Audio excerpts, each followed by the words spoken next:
Chapter 269. The latest chapter of this book is not finished yet. For more exciting content, please scan the QR code below to download the app. Novels are updated faster. Millions of novels are free to read. Novels that cannot be found on the internet are all available here. The news that Empress Dowager Zhuang could not eat quickly spread to the Zhuang family.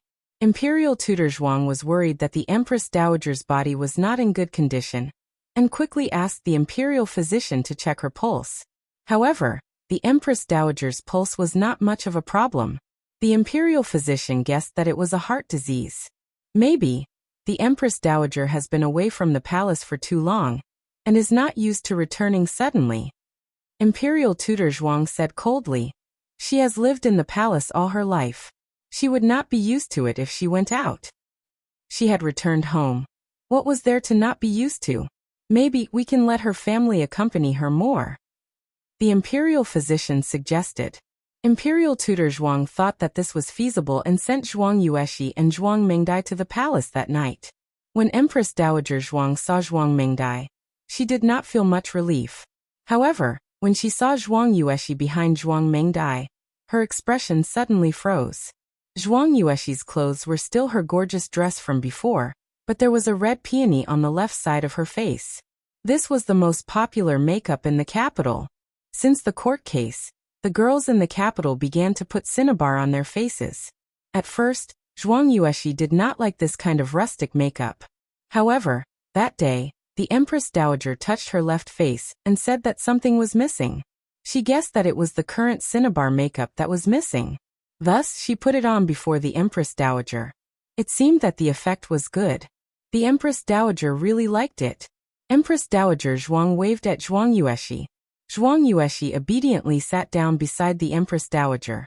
She could feel that the Empress Dowager's attitude towards her was different from before. Since young, she did not like to be spoiled. Although she was excellent in every aspect, it was her idiot sister who was the most favored at home. Even when her eldest brother brought her sister to Jiangnan, he also brought the idiot Zhuang Mengdai. What did you eat for dinner? Empress Dowager Zhuang asked while holding her hand. Zhuang Yueshi was flattered and said, I had some grain porridge for dinner. Empress Dowager Zhuang said, that is not good. You are still growing and should eat more. Servants, serve the food. The palace servants were overjoyed. It was still Grand Tutor Zhuang who had a way. After sending the two young misses into the palace, the Empress Dowager immediately had an appetite. A dazzling array of dishes was presented on the table. Empress Dowager Zhuang did not let the palace maid serve her. Instead, she personally filled Zhuang Yueshi's bowl with food and said, you should eat more. You are too thin. You can't even give birth to a grandson for me. Zhuang Yueshi blushed. Empress Dowager. She wasn't even married yet. Zhuang Mengdai asked in surprise. Empress Dowager, are you going to arrange a marriage for my sister? Empress Dowager Zhuang frowned and looked at Zhuang Yueshi. Arranged marriage? Aren't you married? Ah. Zhuang Yueshi was stunned. Empress Dowager, I didn't. Empress Dowager Zhuang was in a trance. Then who was it that got married? Where was her little grandson? Empress Dowager, are you okay? Zhuang Yueshi held Empress Dowager's hand with concern. Empress Dowager Zhuang couldn't remember. She shook her head and said, it's okay. Maybe I remembered wrong. Speaking of which, you're 16 this year, and you'll be 17 in half a year. It's time to arrange a marriage for you. Zhuang Yueshi whispered. Yueshi doesn't want to get married. Yueshi wants to stay at home and serve my parents. I also want to accompany you. Empress Dowager Zhuang said. You can go back to your family after you get married. No one dares to wrong the daughter of the Zhuang family. Zhuang Yueshi picked up her chopsticks again, and didn't say anything. Empress Dowager Zhuang still didn't eat much. The joy that Zhuang Yueshi brought to the Empress Dowager when she entered the palace seemed to fade when Zhuang Yueshi said that she wasn't married. Zhuang Yueshi didn't understand what was going on. Empress Dowager Zhuang didn't understand either. The next day, Empress Dowager Zhuang went to the imperial court and listened to the state affairs behind the curtain. The emperor announced the imperial edict to confer the old chancellor as the imperial college's chancellor. Mother, do you have any objections? The emperor turned sideways and looked at Empress Dowager Zhuang behind the bead curtain. Empress Dowager Zhuang's thin lips curled up slightly. "You're my old friend. I haven't seen you for a few years, and I miss you very much. The Imperial College will be handed over to Minister Hua." The old chancellor held the ceremonial tablet and knelt on the throne room.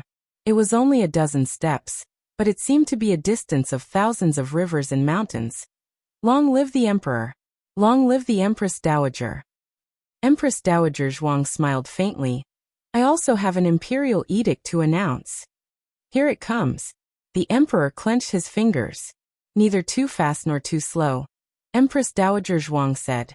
"The position of the Great Marshal of the world's armed forces has always been vacant. After discussing it with the ministers, Ija felt that it would be more appropriate to establish one. The great general of agile cavalry is brave and good at fighting, courageous and astute. He has the military armor in his belly. He has the stratagem of the world's armed forces and horses. He is loyal to His Majesty. What do you think, Your Majesty? The world's marshal of Zhao country. Wouldn't it be above Marquis Xianping?" Empress Dowager Zhuang didn't object to him conferring the position of the Imperial College's chancellor, which gave him enough face. If he rejected the Empress Dowager's imperial edict, Empress Dowager Zhuang would have a way to stop the old chancellor from taking office. There was a delicate balance between them, but Empress Dowager Zhuang was too greedy this time. The world's marshal of Zhao country? Why didn't she just abolish him and become the emperor herself? Empress Dowager Zhuang said. "If Your Majesty has any objections, we can discuss it another day." The emperor's fingernails dug into his palms. "Zhen has no objections. The Empress Dowager's intentions are Zhen's intentions." After court, the emperor returned to the palace with an ashen face. Empress Dowager Zhuang also returned to Renshou Palace. Everyone thought that Empress Dowager Zhuang had won, but only Empress Dowager Zhuang knew that she was not happy. The moment she entered the Renshou Palace, the arrogance and willfulness on her face completely disappeared, and she once again fell into endless loneliness. Zhuang Mengdai used to be the closest to the Empress Dowager. In fact, she had noticed something strange about the Empress Dowager. In just 2 days, the Empress Dowager had lost weight. She still remembered that stormy night when the Empress Dowager arrived at the Zhuang family with injuries. At that time, the Empress Dowager's face was rosy, but these days, as long as there was no one around, her eyes would lose their luster. This kind of Empress Dowager made her heart ache. After the emperor angrily returned to Pure Flower's palace, he locked himself up in his bedroom and sulked. Anyone who heard about the court didn't dare to provoke the emperor. But there was one person who didn't hear about the court's bloody storm. Qin Shiyu. These days, Qin Shiyu had been thinking of ways to fulfill his promise to his little classmate, but his older brother the Crown Prince and sister-in-law the Crown Prince consort didn't have the time to take care of him. He had no choice but to beg his imperial father. Imperial father, little Qi misses you. One of little Jing Kong's great methods of acting cute. Don't say anything, just say a few sweet words first. As expected, the emperor's expression softened. He looked at his chubby youngest son and asked, "Why are you here? Don't you need to go to class today?" "The Imperial College is on holiday today." Qin Shiyu sat down next to his imperial father. He was still young, so the emperor didn't restrict him too much. However, he wasn't like this in the past. It was only when he saw how little Jing Kong interacted with his family that he imitated him. Other than the eldest prince, no other son was this close to the emperor. They were like a normal father and son. Qin Shiyu hugged his imperial father's hand. "Imperial father, can I ask you for a favor?" "Emperor, speak." "Qin Shiyu, can I bring my classmate to the palace to play?" Usually, the emperor wouldn't refuse such a small thing. However, he had suffered too much in front of the Empress Dowager today, so he said, "Your grandmother went back to the palace. You know that she doesn't like noise and doesn't like people making noise in the palace. If you guys offend her, I can't take responsibility for you." Qin Shiyu said softly, "Oh imperial father, you can even take responsibility for your country. Why can't you take responsibility for us if we get into trouble?" What a flatterer. The emperor was annoyed and amused at the same time. You know that you guys get into trouble every time.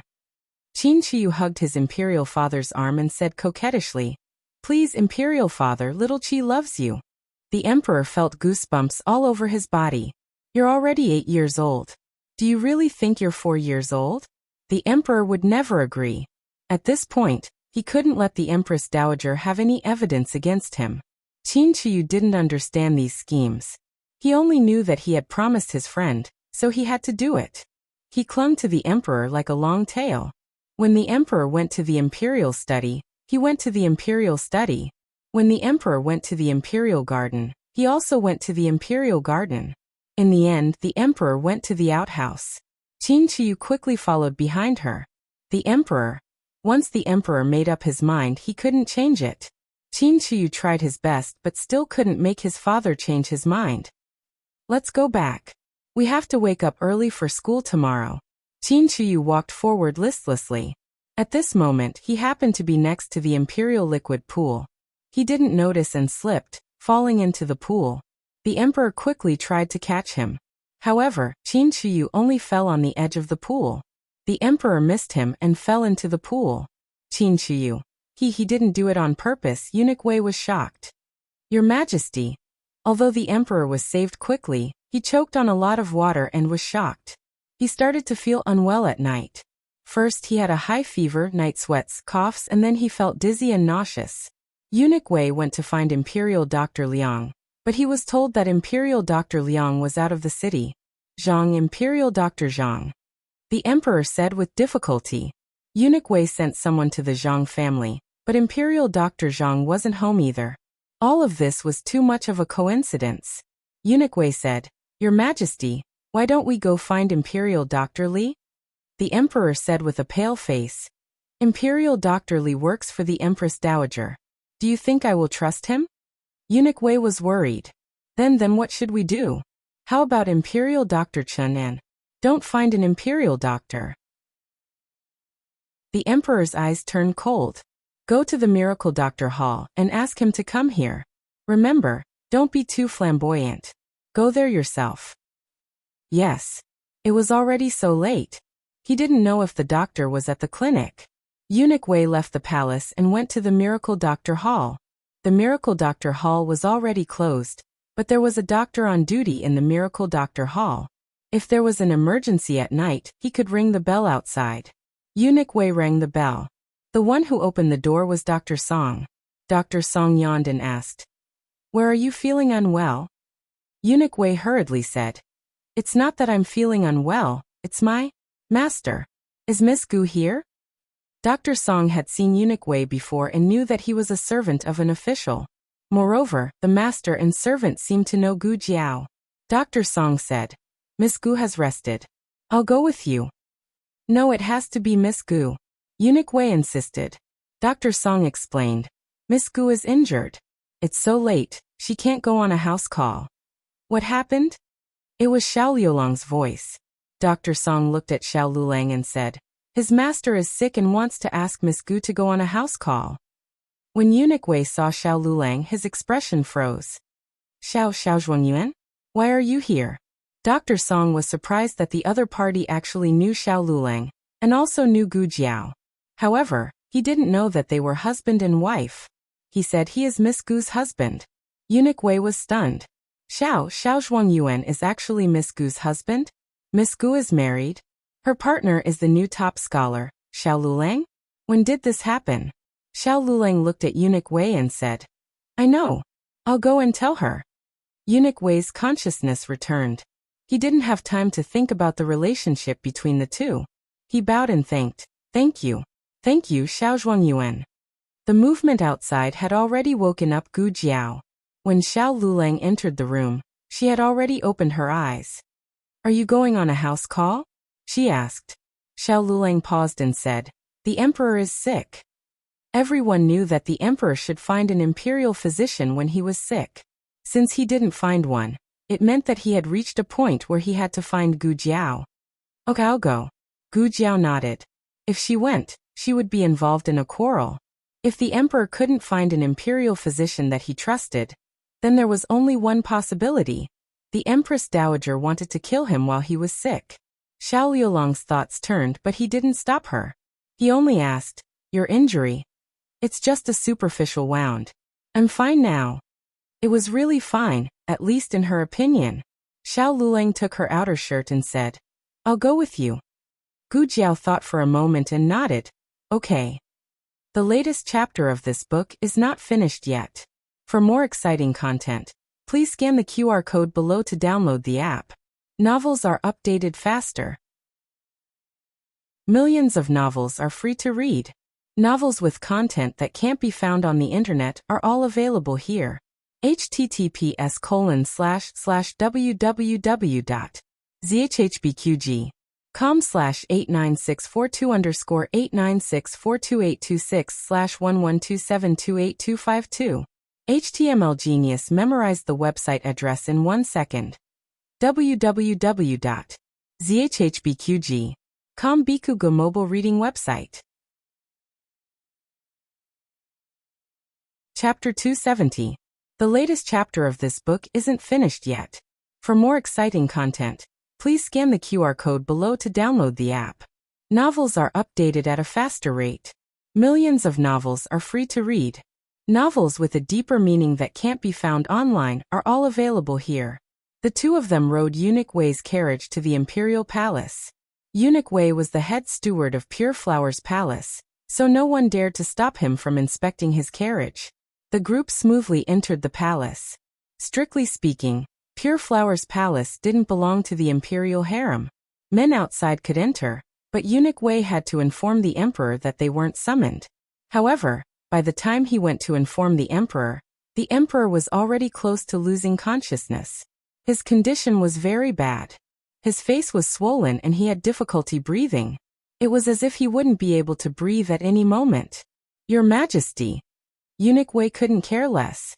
He hurriedly went out to invite Gu Jiao and Xiao Lulang in. This was the first time Xiao Lulang had seen Gu Jiao save a patient.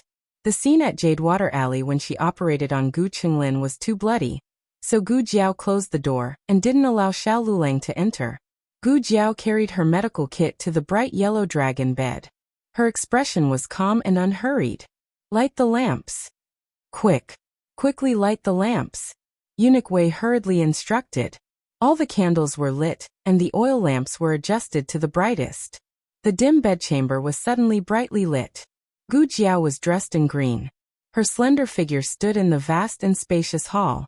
She was as small as a chestnut, but she emitted a dazzling radiance and aura. Xiao Lulang stared at her. This was a serious expression that he had never seen before. It was a little unfamiliar, but also a little hard to shift his gaze away. "Zhuang Yuan Xiao, my apologies." Eunuch Wei smiled embarrassedly at Xiao Lulang. It was time to undress His Majesty. He couldn't let people watch anymore. He had the palace servants place a screen in front of the bright yellow dragon bed. Xiao Lulang could only vaguely see the figure projected on the screen. "Is His Majesty all right?" Eunuch Wei asked worriedly. He was fine just now. Why did it suddenly become so serious? Isn't it just a few mouthfuls of water? This was dry drowning, which was a type of drowning. Usually, people would choke on a few mouthfuls of water, and be no different from ordinary people when they came ashore. However, when they returned home, they would have difficulty breathing, cyanosis of the mouth and lips, drowsiness, fatigue, coma, suffocation, and even drowning. This kind of situation mostly occurred in young children and people with weak bodies. It also happened occasionally in people with strong bodies. The main reason was that there wasn't much water in the lungs, so it didn't affect the air exchange between the alveoli. However, there would be convulsions in the throat, closure of the glottis, and hypoxia in the brain.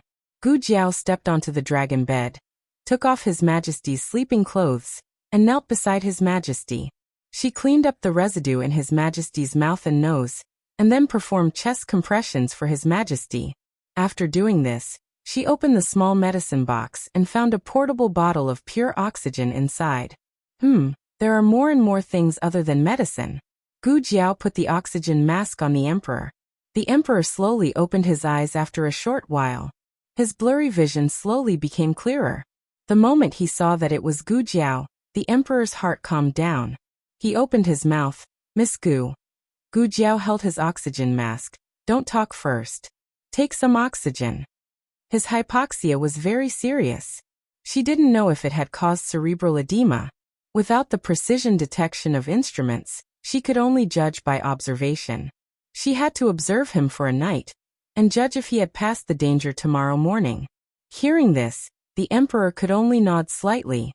Eunuch Wei walked forward and saw that the emperor opened his eyes. He couldn't help but wipe away his bitter tears. Your Majesty, you scared me to death. Fortunately, His Majesty made a prompt decision to invite Miss Gu over. Otherwise, the imperial doctors would be helpless in such a serious situation. Soon the emperor fell asleep. Eunuch Wei intended to ask Gu Jiao to rest in the side hall, and he could stay by himself. However, he suddenly didn't know how to address her. When he first met her, he thought that she was not married. It became a habit to call her Miss Gu, mainly because the second boss and the people in the medical center also called her that. The second boss called her that because he felt that the two of them were not real husband and wife. The people in the medical center called her that because their boss called her that. In short, everyone now called her Miss Gu. Even if they knew that she had a husband, it seemed that this name had become a part of her identity. Everyone did not change it, and did not feel that it was out of place. This was a very strange thing. The screen was taken down. Gu Jiao returned to Xiao Liulang's side and sat down. Xiao Liulang looked at the thin layer of sweat on her forehead, and took out a handkerchief to pass to her. He intended to give it to Gu Jiao to wipe herself. However, he didn't know if he handed it too high, but Gu Jiao misunderstood that he wanted to wipe it for her. Gu Jiao leaned forward across the small tea table in the middle. Xiao Liulang was stunned and pinched the handkerchief. In the end, he didn't withdraw his hand and gently wiped her forehead. Eunuch Wei prepared a side room for the two of them, and invited them to rest in the side room. I don't need it. You go and rest, Gu Jiao said to Xiao Liulang. Xiao Liulang paused. I don't need it either. Gu Jiao stayed by the patient's side for the whole night. Xiao Liulang stayed by her side for the whole night. Deep in the palace, the silhouette of the cold window, the clouds and the moon on the branches, the night was quiet. Early in the morning, Empress Dowager Zhuang went to the court to continue her great task of listening to politics behind the curtain. Among the officials of the cultural relics, except for Marquis Xianping who liked to sleep in, were basically all present, including the newly appointed Chancellor of the Imperial College, and the Marshal of the World. Empress Dowager Zhuang sat behind the curtain of black beads, luxurious and graceful. The time for the morning court gradually passed, but the emperor still didn't appear. The officials gradually began to whisper. Why hasn't the emperor come yet? Did he forget the time? Or is the emperor out of harmony? It couldn't be that he lingered in the harem, so the emperor didn't attend the morning court. After all, everyone knew that the emperor had recently been addicted to elixirs, and wanted to clear his heart and restrain his desires for 2 years. Or was he angered by Empress Dowager Zhuang? It wasn't strange to think about it.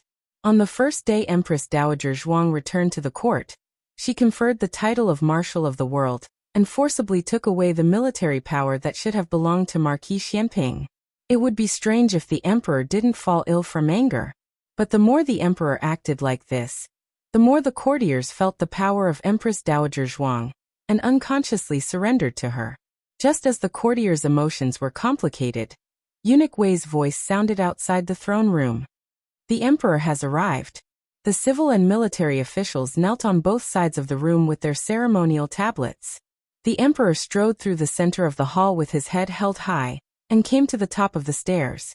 He stood in front of the dragon throne and bowed to Empress Dowager Zhuang behind the curtain. Mother, I came late. I hope Mother doesn't blame me. Empress Dowager Zhuang calmly looked at him, a trace of astonishment flashing through her eyes. It's good that the emperor is here. The emperor smiled. Mother seems to be very disappointed. Empress Dowager Zhuang raised her chin and calmly said, the emperor is worrying too much. I Jia would be disappointed if the emperor didn't come. Since the emperor's body is fine, let's begin the morning court. The emperor coldly laughed and turned around to sit on the dragon throne. The pressure of the Son of Heaven shook the surroundings. Morning court. On the other side, Xiao Liulang and Gu Jiao had a simple breakfast in Pure Flower's palace, and then left the palace. Xiao Lulang took her small medicine box and held it in his hand. The small box clearly wasn't heavy, so he really didn't know how she could take out so much medicine. The two of them passed by the throne room. The carriage was parked near the throne room, and Eunuch Wei personally sent them back. There wasn't anything important in the morning court, so it was quickly dismissed. Empress Dowager Zhuang came out of the throne room and sat on her phoenix carriage. Her phoenix carriage was carried by 8 palace experts and was surrounded by muslin curtains. Outsiders could vaguely see a graceful figure, but it wasn't very clear. Gu Jiao and Xiao Liulang's carriage headed east while Empress Dowager Zhuang's carriage headed west. They were both on the same central axis. The moment the carriage turned around and headed towards the inner palace, Empress Dowager Zhuang suddenly raised her hand as if she had sensed something. The female official kneeling beside her hurriedly said, "Stop the carriage." The carriage stopped. The female official asked, "Empress Dowager, what's wrong?" Empress Dowager Zhuang slightly paused and looked behind the carriage. However, before she could take a look, Zhuang Yuexi's voice came from the front. "Great-aunt." Empress Dowager Zhuang was slightly startled by this great-aunt. She stopped looking back and had someone lift the curtain. She looked at Zhuang Yuexi. Today, Zhuang Yuexi was wearing a simple green dress with narrow sleeves. This was also a popular style in the capital. She was puzzled as the capital had always been beautiful with wide sleeves and gorgeous dresses. The richer the family's daughter, the bigger the sleeves. Only the daughters of poor families would wear narrow sleeves to make it easier to work.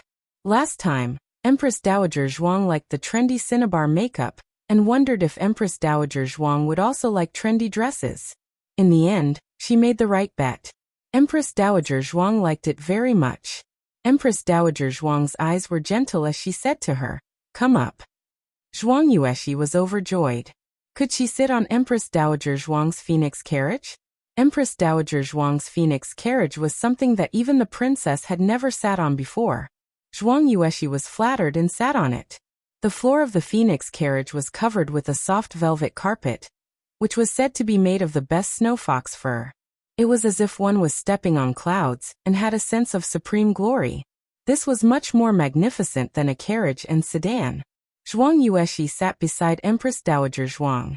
From this height, she felt that the palace's scenery was different. Zhuang Mengdai was still sleeping and missed the opportunity to sit on the phoenix carriage. After arriving at Renshou Palace, Empress Dowager Zhuang asked people to open the storeroom and take out all the good things. She calmly chose a few for Zhuang Yuexi. There was the Donghai Luminous Pearl, Shisha Purple Smoke Pot, Dongjin Dynasty's Black Iron Dagger, the previous dynasty's Taitsong Ancient Sword, the Old King of War's Armor. The first two were still acceptable, but why did the latter feel a bit wrong?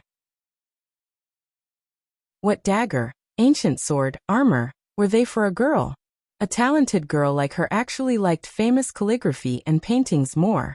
However, since they were given to her by Empress Dowager, she was still very happy. Empress Dowager Zhuang kept giving her gifts, even jade beads, gold pichio and wood tools. Zhuang Yuexi was confused. These were all things for a child to play with. Is it too much? She calmed down and asked. Empress Dowager Zhuang said, "For Jiao, it's not much." After saying this, Empress Dowager Zhuang was stunned. "What did I just say?" Zhuang Yuexi was stunned and said, "Nothing, you said it's for me, it's not much." The Empress Dowager was really too much. How could she even call her name wrong? She had a pet name, Yu. Gu Jiao returned to the courtyard of the medical center, and Xiao Lulang immediately changed her bandages. She lay on the soft bed and Xiao Lulang gently lifted her clothes. This time he did not have any other thoughts because she was seriously injured. When she tried to save the emperor, she tore her wound. A few scabs had split open and blood had seeped into the gauze. After it dried, it stuck to the gauze. Xiao Lulang took a deep breath and calmed down. He said to her, "It might hurt a little, bear with it." The person on the bed did not move. Xiao Lulang bent down to take a look, and saw that she was already asleep. Her eyes were slightly closed, and her long eyelashes cast a thin shadow on her cheeks. The tip of her nose was slightly sweaty, and she was probably enduring the pain in her sleep. It was not that it did not hurt, it was that she did not care about it. Was it because she had been in more pain before? Xiao Luleng frowned and changed her bandages even more gently. By Shui Alley. The family sat together to eat. At the table, there was no Gu Jiao, no Xiao Luleng, and no great-aunt who always asked them what they did today. The food was not fragrant anymore. On the 10th of May, the results of the imperial examination came out. Du Ruhan was on the list and ranked 7th. Feng Lin and Lin Qingye were ranked 80 and 79 respectively. There were a total of 72 grand scholars who participated in the imperial examination. The rest were all top 3 grand scholars. Feng Lin and Lin Qingye were top 3 grand scholars. It was not easy for them to beat many of their peers in the imperial examination. Therefore, even though they were at the bottom, Feng Lin was still so excited that he cried. He had seen too many people who fell behind in the examination. Everyone had set off from their hometown, but every time there was an examination, a few would fall behind. There was even no one who could walk to the end, or they could only walk to the end alone. It was rare for them to all stay in the capital. This was really a blessing from the heavens. From today onwards, they were all scholars of the imperial court. Scholars of the imperial court were not official officials in the formal sense. If one insisted on giving them a title, they would be preparatory officials of the imperial court. They would study in the imperial court of the Hanlin Academy for 3 years. After 3 years, the court would close and those with excellent results would become true scholars of the Hanlin Academy. At that time, the examination would not be as high as 80 out of 200. In previous years, the court would only accept 3 people. The rest would be sent to become local officials or teachers based on their results and daily performance. Even though the examination was cruel, there were still 3 years to go. Xiao Luleng was not too surprised by this result. Feng Lin and Lin Qingye were both hardworking people and had received a lot of guidance from the old chancellor. The top scholar of the imperial court had personally taught them. It would be unreasonable if they still did not pass the examination. On the 11th of May, Xiao Luleng reported to the Hanlin Academy. Along with him were the second-place Commandery Prince and the third-place Ning Ziyuan. According to the laws and traditions of the Zhao country, the top scholar of the previous examinations would be given the position of a 6th-rank scholar in the Hanlin Academy. The main responsibility of a 6th-rank scholar in the Hanlin Academy was to record the emperor's words and deeds, lecture on history, and draft manuscripts related to ceremonies. The second place and the third place were given the position of a 7th-rank scholar in the Hanlin Academy. The editors of the Hanlin Academy were mainly responsible for drafting edicts, editing history books, and lecturing on the Confucian classics. They were new editors and editors. These important tasks were temporarily not for them to do. Their main responsibility was still to study. In addition to continuing to study the original classics, they also needed to familiarize themselves with the laws, court affairs, regulations, agriculture, mathematics, history, astronomy, and so on. It could be said that the things they needed to learn were more and more complicated than when they took the imperial examinations. Those who were not Jinsher could enter the Hanlin Academy, and those who were not Hanlin could not enter the cabinet. But was it that easy to enter the cabinet? Those who thought that they could sit back and relax after passing the 3 tripod tests were too naive. They had an exam every 3 months. At the end of the year, there was also the annual examination. If they failed the annual examination, they would be given a warning. If they failed the annual examination twice, they would be demoted. Commandery Prince An's injuries had healed. He had regained his handsome appearance. Although he was a 7th-rank scholar, the office he was given was bigger and more spacious than Xiao Liulang's. This was not strange. After all, the cabinet was Grand Tutor Zhuang's territory. Most of the Hanlin Academy was also controlled by Grand Tutor Zhuang. However, the office Ning Ziyuan was given was also better than Xiao Liulang's. This was somewhat thought-provoking. No way you. Ning Ziyuan was helping Xiao Luleng move things. As soon as he arrived at the door, he smelled an indescribable smell. He whispered, "Why is your office near the stable?" It was fine in the winter, but when the weather was hot, that smell, it was too overwhelming. Ning Ziyuan continued to whisper, "You said you were going to make things difficult for me. I think you're being made things difficult for by someone else." I heard about what happened to the Zhuang family. That Empress Dowager Zhuang is back. Otherwise, they wouldn't have dared to be so brazen. Just bear with it for a while. When this is over, maybe His Majesty will find an opportunity to give you a place. Xiao Lulang had expected that after returning to the capital, what awaited him would not be a bright future. He said carelessly, "Don't come to my office all the time." "Do you think I want to come here?" Ning Ziyuan whispered. "They told me to come here and laugh at you. Don't take it to heart." Ning Ziyuan was well versed in the ways of an official. On the first day he was pulled into a camp. Before he could protect himself, he could only pretend to defect to the enemy. In fact, he was on His Majesty's side. He was also willing to become friends with Xiao Lulang. "I've put down the things. I'm leaving." Ning Ziyuan gently put a stack of books on Xiao Lulang's desk.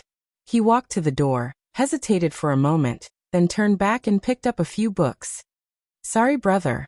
After saying this, he threw the books on the ground with a loud bang. Then he picked them up, patted them, and quickly wiped them clean with his sleeves. Then he ran out as if he was escaping. Xiao Lulang shook his head in self-mockery. Being isolated was only the first step. There was also Ning Ziyuan, who helped him in his hour of need. It was not as bad as he had imagined. Recently, several major events had happened in the capital. The most eye-catching one was naturally the high-profile return of Empress Dowager Zhuang, who had been recuperating for more than a year. As soon as she returned to the palace, everything in the capital changed. The second thing was also related to Empress Dowager Zhuang. Empress Dowager Zhuang was going to build a mansion in the capital, which was surrounded by mountains and rivers. Since Empress Dowager Zhuang returned to the palace, the people in the capital had been talking about her, whether they hated or despised her. Is the Empress Dowager building a summer palace for herself again? Isn't it enough that she has 3 summer palaces? Is she still tormenting? It's not for herself. I heard that it's for her niece. It's her niece, not her grandson. Everyone knew that Empress Dowager Zhuang had no children of her own. The one she loved the most was her eldest brother's grandson, Zhuang Yuheng. Wasn't she building a prince's mansion for him? He was almost at the age of marriage, wasn't he? It was time to build a mansion for him. It's not for Prince An, it's for Prince An's younger sister. Which younger sister? Of course it's not for that idiot younger sister. It's for the eldest daughter of the Zhuang family, who ranked first in the girls' school. My brother-in-law is a craftsman there. I heard from him that the Empress Dowager ordered it to be built according to the specifications of the princess's mansion. When the people in the tea house heard this, they couldn't help but gasp. Building according to the specifications of the princess's mansion? Were they trying to raise the Zhuang family's daughter to the heavens? But then again, this Miss Zhuang is both talented and has a peerless appearance. She is indeed worthy of the Empress Dowager's love. When the Empress Dowager came back from recuperating in the temporary imperial residence, she brought her to the palace to stay for a while. She's really comparable to our princesses. If the princesses of the imperial family were not loved, they were just empty titles. Miss Zhuang, who had the Empress Dowager's support, was the real uncrowned princess of the Zhao kingdom. For a moment, the people were envious of Zhuang Yueshi. Zhuang Yueshi was already in the limelight. With this, even a 3-year-old child would know. Zhuang Yueshi was also very happy. She didn't expect the Empress Dowager to love her so much. Today, she changed into a red dress to enter the palace. She wanted to brighten the Empress Dowager's eyes. Who knew that the Empress Dowager's expression would fade? It's not pretty. The Empress Dowager shook her head. Zhuang Yueshi was slightly stunned. This was her prettiest outfit. Her mother and servants all said that it was better than the green dress. But in order to please the Empress Dowager, Zhuang Yueshi changed back to the green dress. Only then did the Empress Dowager's eyes soften. She didn't know if it was an illusion. The Empress Dowager seemed to be looking at her, but also seemed to be looking at someone else through her. That afternoon, it was the day to visit the emperor in the palace. Last time, the emperor was drowning. Although he forced himself to go to court, he collapsed as soon as he returned to Pure Flower's palace. Fortunately, Gu Jiao left some medicine for him. After he finished the medicine today, Eunuch Wei came. Little Jing Kong came to the medical hall to find her after school. Seeing her packing her medicine box, he asked, Jiao Jiao Jiao Jiao, where are you going? A house call, Gu Jiao said. Where are you going? The Imperial Palace, Gu Jiao said. For Gu Jiao, whether it was the Imperial Palace or a private residence, it was just a place to work. There was nothing to make a fuss about or hide. The Imperial Palace, little Jing Kong blinked his big eyes. He stepped forward and hugged Gu Jiao's hand. With a cute face he said, Jiao Jiao, can you take me with you? I haven't been with you for a few days. I miss you so much. If the Emperor was here, he would be able to tell from whom his chubby son learned to be so mushy. Gu Jiao had no resistance to little Jing Kong's cuteness. In addition, little Jing Kong was an obedient child who never caused trouble for Gu Jiao. Gu Jiao thought that it wasn't impossible to take him with her, but there really was no one at home today. Xiao Lulang and the old chancellor went to the Imperial Academy and the Imperial College. Gu Yan and Gu Xiaoshan went to learn martial arts. Madame Yao and senior servant Fong went to the temple to make a wish. Gu Jiao nodded in agreement. Okay, but you can't run around. Little Jing Kong patted his small chest. I promise I won't run around. Gu Jiao brought little Jing Kong onto the carriage.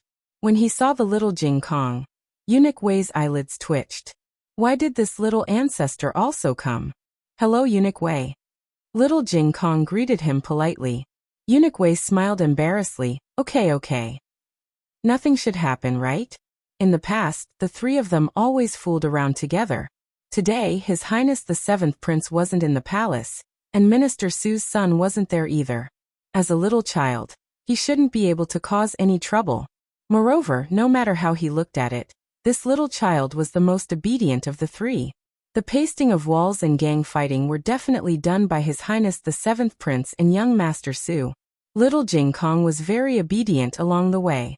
He sat next to Gu Jiao and was as cute as a porcelain doll. This made Eunuch Wei completely relieved.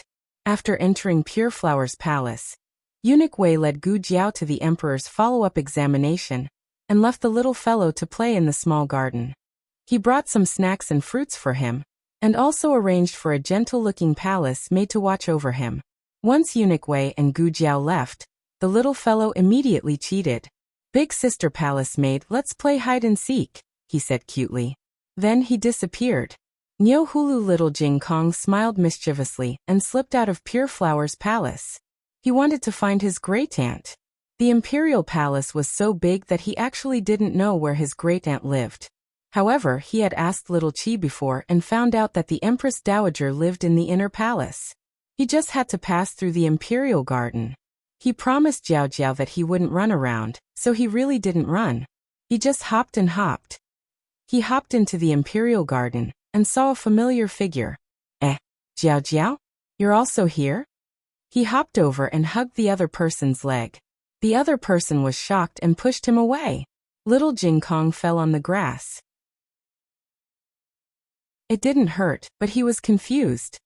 He raised his head and looked at the other person strangely. You're not Jiao Jiao. Why are you wearing Jiao Jiao's clothes? I've seen you before. You're the big sister who gave me candied haws. When Zhuang Yueshi heard this, she also recognized little Jing Kong. Wasn't this the little fellow she met when she went to Jade Water Alley to find Gu Jiao? Her neck was pecked by the little fellow's gerfalcon, and it hurt for a few days. Wait. What did he call her just now? Jiao Jiao? Gu Jiao's appearance suddenly flashed across Zhuang Yueshi's mind. She was dressed in green, and had a red birthmark on the left side of her face. Zhuang Yueshi's expression changed. Miss Shuang. A palace maid came over with a basket. You need a basket and scissors. This palace maid was sent by the Empress Dowager to serve her. She went to get the tools for picking flowers for her. Otherwise, she wouldn't be alone. Zhuang Yueshi faintly had an absurd guess in her mind. She thought it was impossible. However, she shuddered when she thought of all the strange things that happened after the Empress Dowager returned to the palace, and the coarse clothes that the Empress Dowager wore that night. She didn't take the basket from the palace maid. Instead, she took a few steps back and looked at the little fellow in front of her in horror. Her lips trembled, and she turned around and walked away. Little Jing Kong scratched his head. What's going on? Zhuang Yueshi stumbled back to Rensho Palace in a daze. The palace maid chased after her with the basket. Miss Zhuang, are you okay? Are you not feeling well? Or are you frightened by something? Although the imperial garden was taken care of by craftsmen, it was not impossible for insects and rats to appear in May. It can't be. Zhuang Yueshi murmured in a daze. The Empress Dowager doted on her, not a lowly palace maid. She was the Empress Dowager's niece. What was that palace maid? She wasn't even fit to carry her shoes. Pure Flowers Palace. Gu Jiao finished examining the emperor. She took off the stethoscope and said, "Your Majesty is healthy. There's nothing wrong." That. The emperor's eyes flashed. He wanted to say something but stopped. Gu Jiao said, "Your venereal disease has also been cured. You have to insist on a follow-up examination within 2 years. You can have intercourse." Great, his disguise was really gone. He had nothing to live for. The emperor cleared his throat. Cough, it's not like I have to. Great, he could pamper the harem. He was quite happy. Who wasn't a normal man? Gu Jiao packed up and prepared to leave. When she went outside, she found the palace maid looking around. Little Jing Kong was gone. "What are you looking for?" Gu Jiao asked. The palace maid said, "This servant is playing hide and seek with Mrs. Younger brother." "You've been played, little girl." Gu Jiao glanced around and knew that little Jing Kong wouldn't hide here. He would only hide in a stove or a rice jar. The little guy had slipped away. Gu Jiao didn't mention her great-aunt's identity to little Jing Kong. Therefore, he didn't know that he was looking for her. However, the little guy skipped around and left a lot of tracks in the grass. Little Jing Kong was determined not to run away. He hopped around outside Pure Flowers Palace like a little rabbit. He knew that the Empress Dowager lived here because he asked the palace maids on the way. But what made him angry was that the 2 guards outside didn't let him in. Little Jing Kong said angrily, "You can't stop me. I want to see my great-aunt." One of the eunuchs said, "Which palace are you from?" "This is the Empress Dowager's palace. Go back to where you came from." There were many concubines in the palace. Relatives would visit from time to time. Among them, there was no lack of children the size of little Jing Kong. However, this was the Empress Dowager's palace. Not to mention a relative of a concubine, even His Highness the 7th Prince couldn't trespass. Little Jing Kong couldn't enter in the end. However, if he couldn't enter through the main entrance, what about the dog hole? He heard from Little Chi that there were many dog holes in the palace. What a coincidence. His great-aunt also had one here. He knelt on the ground and crawled over. However, the eunuch who stopped him just now stood behind the dog hole with a small whip in his hand. Little Jing Kong. Little Jing Kong crawled back silently. It was a sunny day today. Little Jing Kong wouldn't give up. "Fine, I can't go in. I'll wait for my great-aunt to come out." Perhaps he was lucky. Empress Dowager Zhuang came out after her afternoon nap. She sat on the Phoenix sedan and planned to go to the Imperial Garden to relax. Zhuang Yueshi accompanied her in the comfortable and luxurious sedan. Little Jing Kong climbed up the tree and stood on the high trunk. He looked at the Phoenix sedan passing by below. He squinted his eyes, stretched out his small arms, and slammed himself down. "Great-aunt, I'm coming. Catch me." Empress Dowager Zhuang was sitting on the Phoenix sedan with her eyes closed. Suddenly, she heard a loud bang. Her body shook and she opened her eyes. She frowned and said, "What hit the ground?" Yes, little Jing Kong misjudged and missed the Phoenix sedan. He fell into the grass and couldn't dig himself out for a long time. It's a child. Maybe he's a relative of one of the concubines. A eunuch outside the Phoenix sedan said, "Send someone to send him back." Empress Dowager Zhuang was not interested in other people's children. "Yes," the eunuch replied. Gu Jiao followed little Jing Kong's footprints and found a place nearby. Then she heard the noise and hurried over. However, she bumped into Empress Dowager Zhuang's Phoenix sedan. Digression, are there any more monthly tickets? The latest chapter of this book is not finished yet. For more exciting content, please scan the QR code below to download the app. Novels are updated faster and more complete. Millions of novels are free to read. Novels with content that can't be found online can be found here. https://www.zhhbqg.com/89642_8964286/1127016110. HTML Genius remembered the website address in 1 second. www.zhhbqg.com Bikugu mobile reading website. Chapter 271. Please scan the QR code below to download the app for more exciting content. Novels are updated faster. Millions of novels are free to read. Novels with content that can't be found on the internet are all available here. Who are you? How dare you stop the Empress Dowager? Get out of the way. The steward who served the Empress Dowager was surnamed Qin. He looked at Gu Jiao and said sternly. Gu Jiao didn't look like a noble in the palace, but she didn't look like a palace maid either. Her clothes were not luxurious, and her temperament was very cold. Gu Jiao didn't get out of the way. She looked at the golden phoenix carriage about 10 steps away. The huge golden phoenix embroidery was shining and dazzling in the light. Behind the long gauze curtain, several figures could be vaguely seen. The figure in the middle was wearing a black robe embroidered with golden phoenixes. He sat upright and still, looking both familiar and strange. Great Aunt. Little Jing Kong finally dug himself out of the ground. He endured the little pain and jumped toward the Empress Dowager's carriage. He jumped from the back of the carriage to the front and saw Gu Jiao standing in the middle of the path. He said, Jiao Jiao. Jiao Jiao? Empress Dowager Zhuang's heart was slightly shocked. Little Jing Kong was covered with mud and grass. He jumped over and dropped the grass as he jumped. He said solemnly, Jiao Jiao, I didn't run away. Gu Jiao came back to her senses. Yes, you didn't run away. You just jumped and jumped. Gu Jiao raised her hand to remove the grass on the little guy's head and body. Then she took out a handkerchief to wipe the mud on his face. Eunuch Qin wanted to pull the two people away, but when he looked back, he saw that Empress Dowager Zhuang didn't look unhappy at all through the gap of the gauze curtain. Not only that, but the Empress Dowager Zhuang was also in a daze. Empress Dowager Zhuang didn't like children, which was known by all 6 palaces. Even the 2 daughters of Prince Ning rarely went to Empress Dowager Zhuang. But now, Empress Dowager Zhuang didn't feel bored at all when she looked at the little girl and the dirty little bald head. She couldn't even take her eyes off him. An indescribable emotion suddenly rose from the bottom of her heart. She didn't know what was going on either. Zhuang Yueshi sat beside the Empress Dowager and looked at the Empress Dowager's face. She could not help but feel nervous.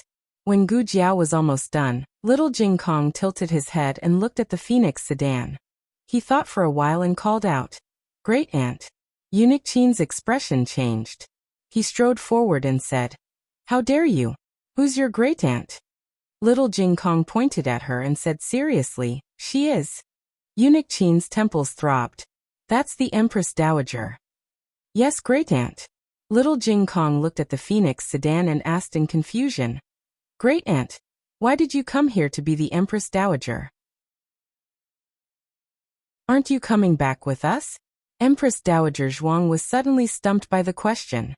She did not know this child, so why was it so difficult for her to answer the child's question? Also, that strange feeling was getting stronger.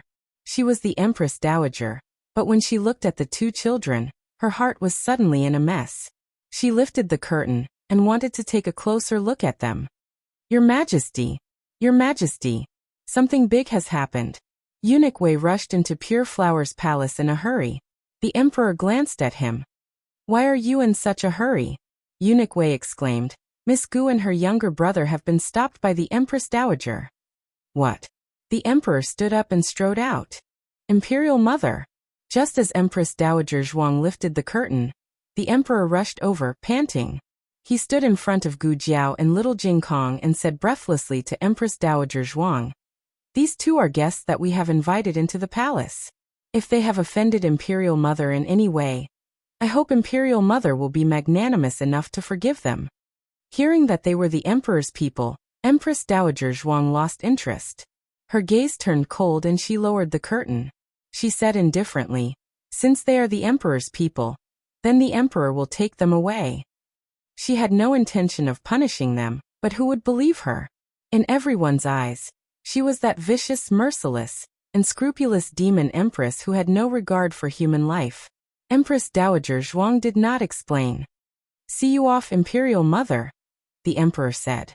"Prepare the carriage," Empress Dowager Zhuang said indifferently. The phoenix carriage slowly passed by Gu Jiao and little Jing Kong. At the moment when the carriage passed by, Empress Dowager Zhuang could not help but lift the curtain and see the thin and tender face under the sun. Her eyebrows were delicate, her skin was like porcelain, and there was a red birthmark on the left side of her face. The girl was expressionless and looked cold. However, Empress Dowager Zhuang did not know if it was her illusion, but she felt that the girl was wronged. What was she wronged about? She had not punished her yet. Empress Dowager Zhuang lowered the curtain. For the whole afternoon, her mind was filled with the girl's face and the heart-wrenching grievance. The relationship between the emperor and the Empress Dowager was tense. He had been worried that Gu Jiao would be implicated, so he was very cautious. Unexpectedly, Empress Dowager Zhuang still met her. To be cautious, he asked eunuch Wei to personally send her out of the palace. After leaving the palace, Gu Jiao and little Jing Kong got on the carriage to go back. Little Jing Kong was a little depressed. "Jiao Jiao, Grandaunt doesn't want us anymore?" Gu Jiao touched his little bald head. She did not know either. However, Grandaunt seemed to really ignore them. Little Jing Kong climbed onto Gu Jiao's lap and jumped into Gu Jiao's arms to seek comfort. Gu Jiao held him and stroked his little back. Little Jing Kong fell asleep sadly. The coachman was Xiao Sanzi. He waved the whip and the carriage started to move. However, after a few steps, they were stopped by a familiar voice. Wait! It was Zhuang Yueshi. She caught up with Gu Jiao's carriage and stopped it, forcing Xiao Sanzi to tighten the reins and stop the carriage. Xiao Sanzi felt that this girl looked familiar, but he could not remember where he had seen her. Zhuang Yueshi ignored him. She walked to the window and said to Gu Jiao, "Miss Gu, Grandaunt asked me to tell you something." She had never called her Grandaunt in this way even in front of the Empress Dowager. However, she called her Grandaunt intimately in front of Gu Jiao. Gu Jiao lifted the curtain indifferently. Zhuang Yueshi's eyelashes trembled. She looked at Gu Jiao coldly and said, "Grandaunt hopes that today's incident will not happen again. Don't come to the palace to look for her in the future. She is the Empress Dowager. What happened before was just an expedient measure. Don't have any thoughts that you shouldn't have." Gu Jiao looked straight at Zhuang Yueshi. Zhuang Yueshi felt her scalp tingle from that direct and sharp gaze. However, she did not show it on her face. She calmed herself down and took out a pouch from her wide sleeve. She threw it to Gu Jiao and said, "I'm returning this to you." This pouch was personally embroidered by Gu Jiao for her Grandaunt. Her embroidery was not very beautiful, but it was very durable. Grandaunt always carried it with her to store small amounts of money. When Grandaunt left, she did not take anything from Biscuit Alley. She only took a simple set of clothes and this pouch that had never left her side. This was the only thing that Gu Jiao left at Grandaunt's place. Now my great-aunt had returned it. Gu Jiao smoothed the creases on the pouch. She did not say anything and quietly put down the curtain. Looking at Gu Jiao's abandoned expression, Zhuang Yueshi felt an indescribable pleasure. The person who blocked her in the alley and threatened her that she would not be able to pay the price finally had a day like this. Her brother was hers and so was her Grandaunt. Zhuang Yueshi returned to Renshou Palace. Empress Dowager Zhuang was tidying up her set of coarse clothes. She was already the Empress Dowager. These clothes were not presentable and should have been thrown away long ago. However, she did not throw them away. Instead, she brought them back to the palace and kept them in a box. Today, she took out the clothes and laid them on the large and luxurious bed. She flipped and turned in her pockets as if she was looking for something. The little palace maid asked, "Empress Dowager, what are you looking for?" "I am looking for." Empress Dowager Zhuang was stunned. Yes, what was she looking for? Did she feel that something important was missing? But what was it? Zhuang Yueshi's eyes flashed as she walked into the room. "Empress Dowager." Empress Dowager Zhuang asked, "When you sent the clothes here, did you see anything else?" Empress Dowager Zhuang stayed at the Zhuang family for a night. The clothes were washed by the servants of the Zhuang family, and were sent by Zhuang Yueshi herself. Zhuang Yueshi lowered her eyes. No, only this set of clothes. That night, Empress Dowager Zhuang did not sleep well. As soon as she closed her eyes, she saw the little girl's wronged eyes.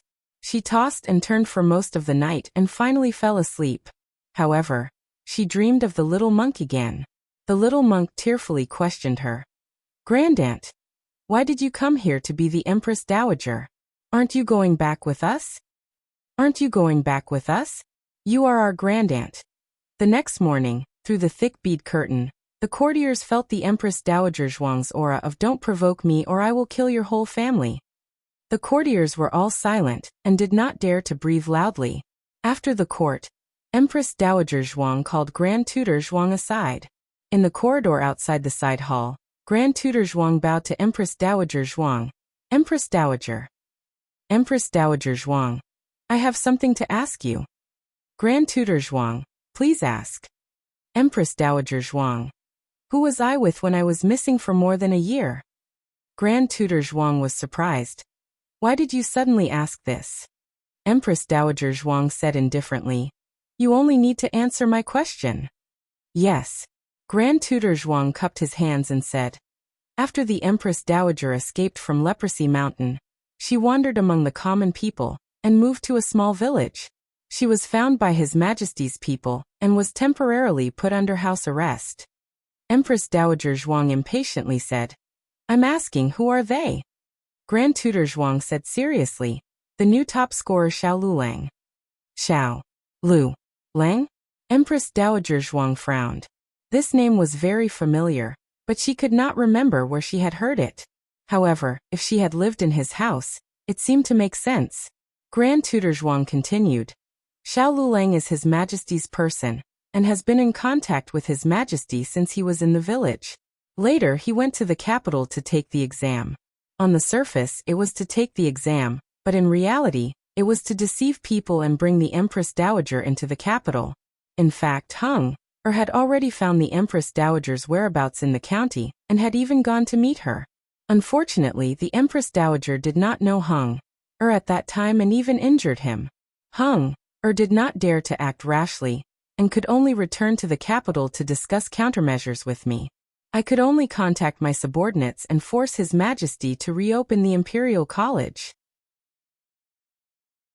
Since Xiao Lulang wanted to enter the capital, he would not leave the Empress Dowager in the village. In fact, the situation at that time was not like this.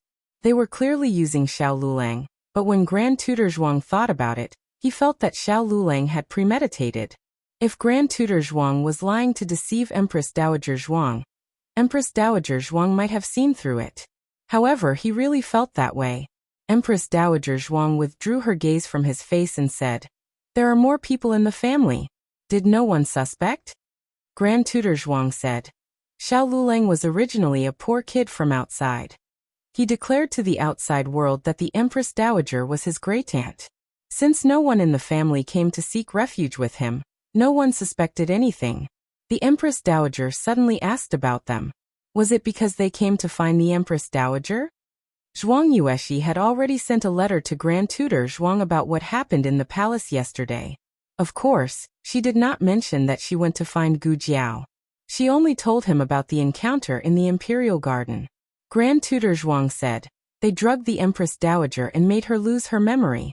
They took the opportunity to get close to the Empress Dowager and captured her heart. The Empress Dowager must not be deceived by them. The grandaunt was fake. They were only using her." This knowledge made Empress Dowager Zhuang feel very uncomfortable. But wasn't it strange? Shouldn't she feel angry and humiliated? Shouldn't she give an order to kill their whole family? But why was she only sad? The weather was good and there were no clouds in the blue sky. Marquis Gu had not been to Baishui Alley for some time. Today, he was going to the supervisor of the manor built for the Empress Dowager. He passed by Baishui Alley and decided to visit Yaoshi.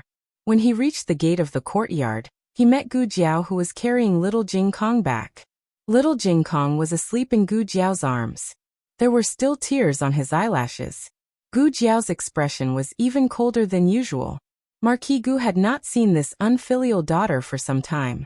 She seemed to have grown taller, and her eyebrows were more like Yao Shi's. "Where did you go?" he asked in a bad mood. Gu Jiao ignored him and walked into the courtyard. Marquis Gu gritted his teeth. "I'm talking to you. Didn't you hear me?" Gu Jiao looked at him coldly. "You better not provoke me today." Marquis Gu felt a knot in his heart because of her cold eyes. His hand trembled and the drawing fell out. Gu Jiao was not interested in his things. But it was placed there. She did not want to see it. Then she stopped in her tracks. Marquis Gu quickly picked up the drawing and patted the dust off. He glared at Gu Jiao and said, "What are you looking at? It's not like I built a manor for you." Then he remembered that it was rare for him to show off in front of this girl. He brushed the drawing and said to her, "Do you know what this is? It's a manor built for Miss Zhuang by the Ministry of Works." "What's this?" Gu Jiao held the sleeping little Jing Kong in one hand and pointed at a small dot on the drawing with the other hand. Marquis Gu raised his eyebrows. "An ancient well." "What about this?" "Crabapple tree. It has to be tall. Tie a straw mat to the tree. It said that it can hold a child." "Why does it need to hold a child?" "How would I know? You can ask the Empress Dowager if you have the ability." It was rare for him to be angry. His tone was very arrogant. But after saying that, he subconsciously raised his hand and covered his head. But Gu Jiao did not beat him. It was quite unexpected. Gu Jiao continued to ask curiously, "What's this?" Today was probably the longest conversation between father and daughter since they met.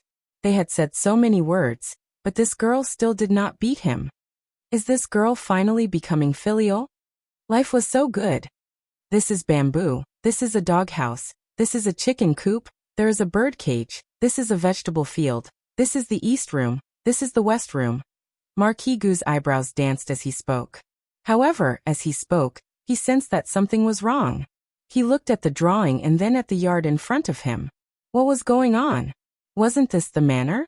Gu Jiao also saw it. She took out the money bag and looked at it carefully for a long time. "I don't want you anymore." She wanted to hear it from her grandaunt. The next day, Gu Jiao went to the imperial palace again with the opportunity of seeing the emperor.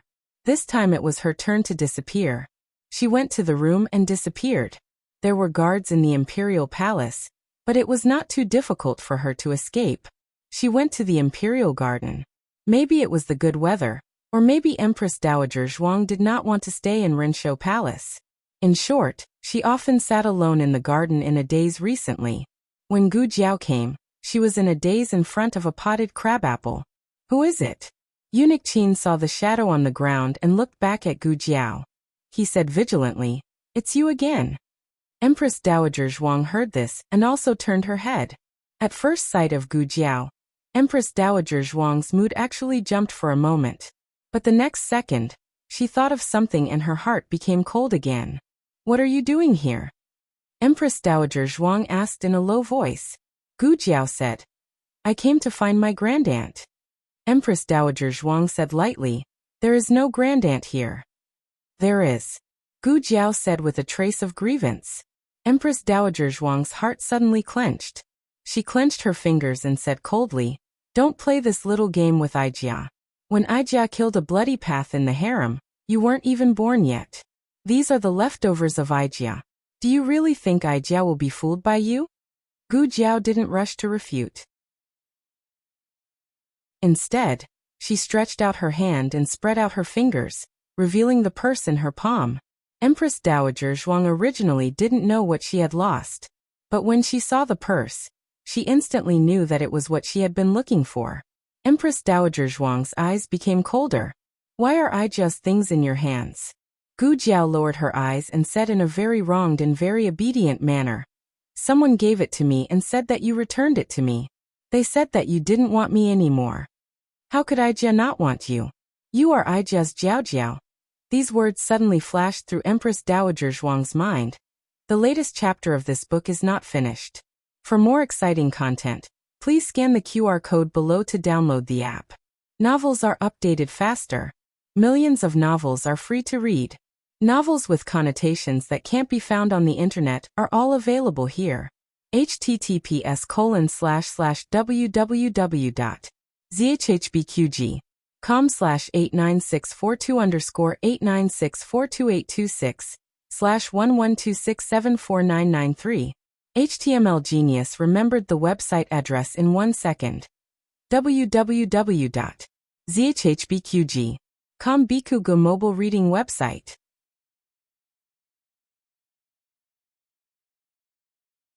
Chapter 272. The latest chapter of this book is not finished yet. For more exciting content, please scan the QR code below to download the app. Novels are updated faster. Millions of novels are free to read.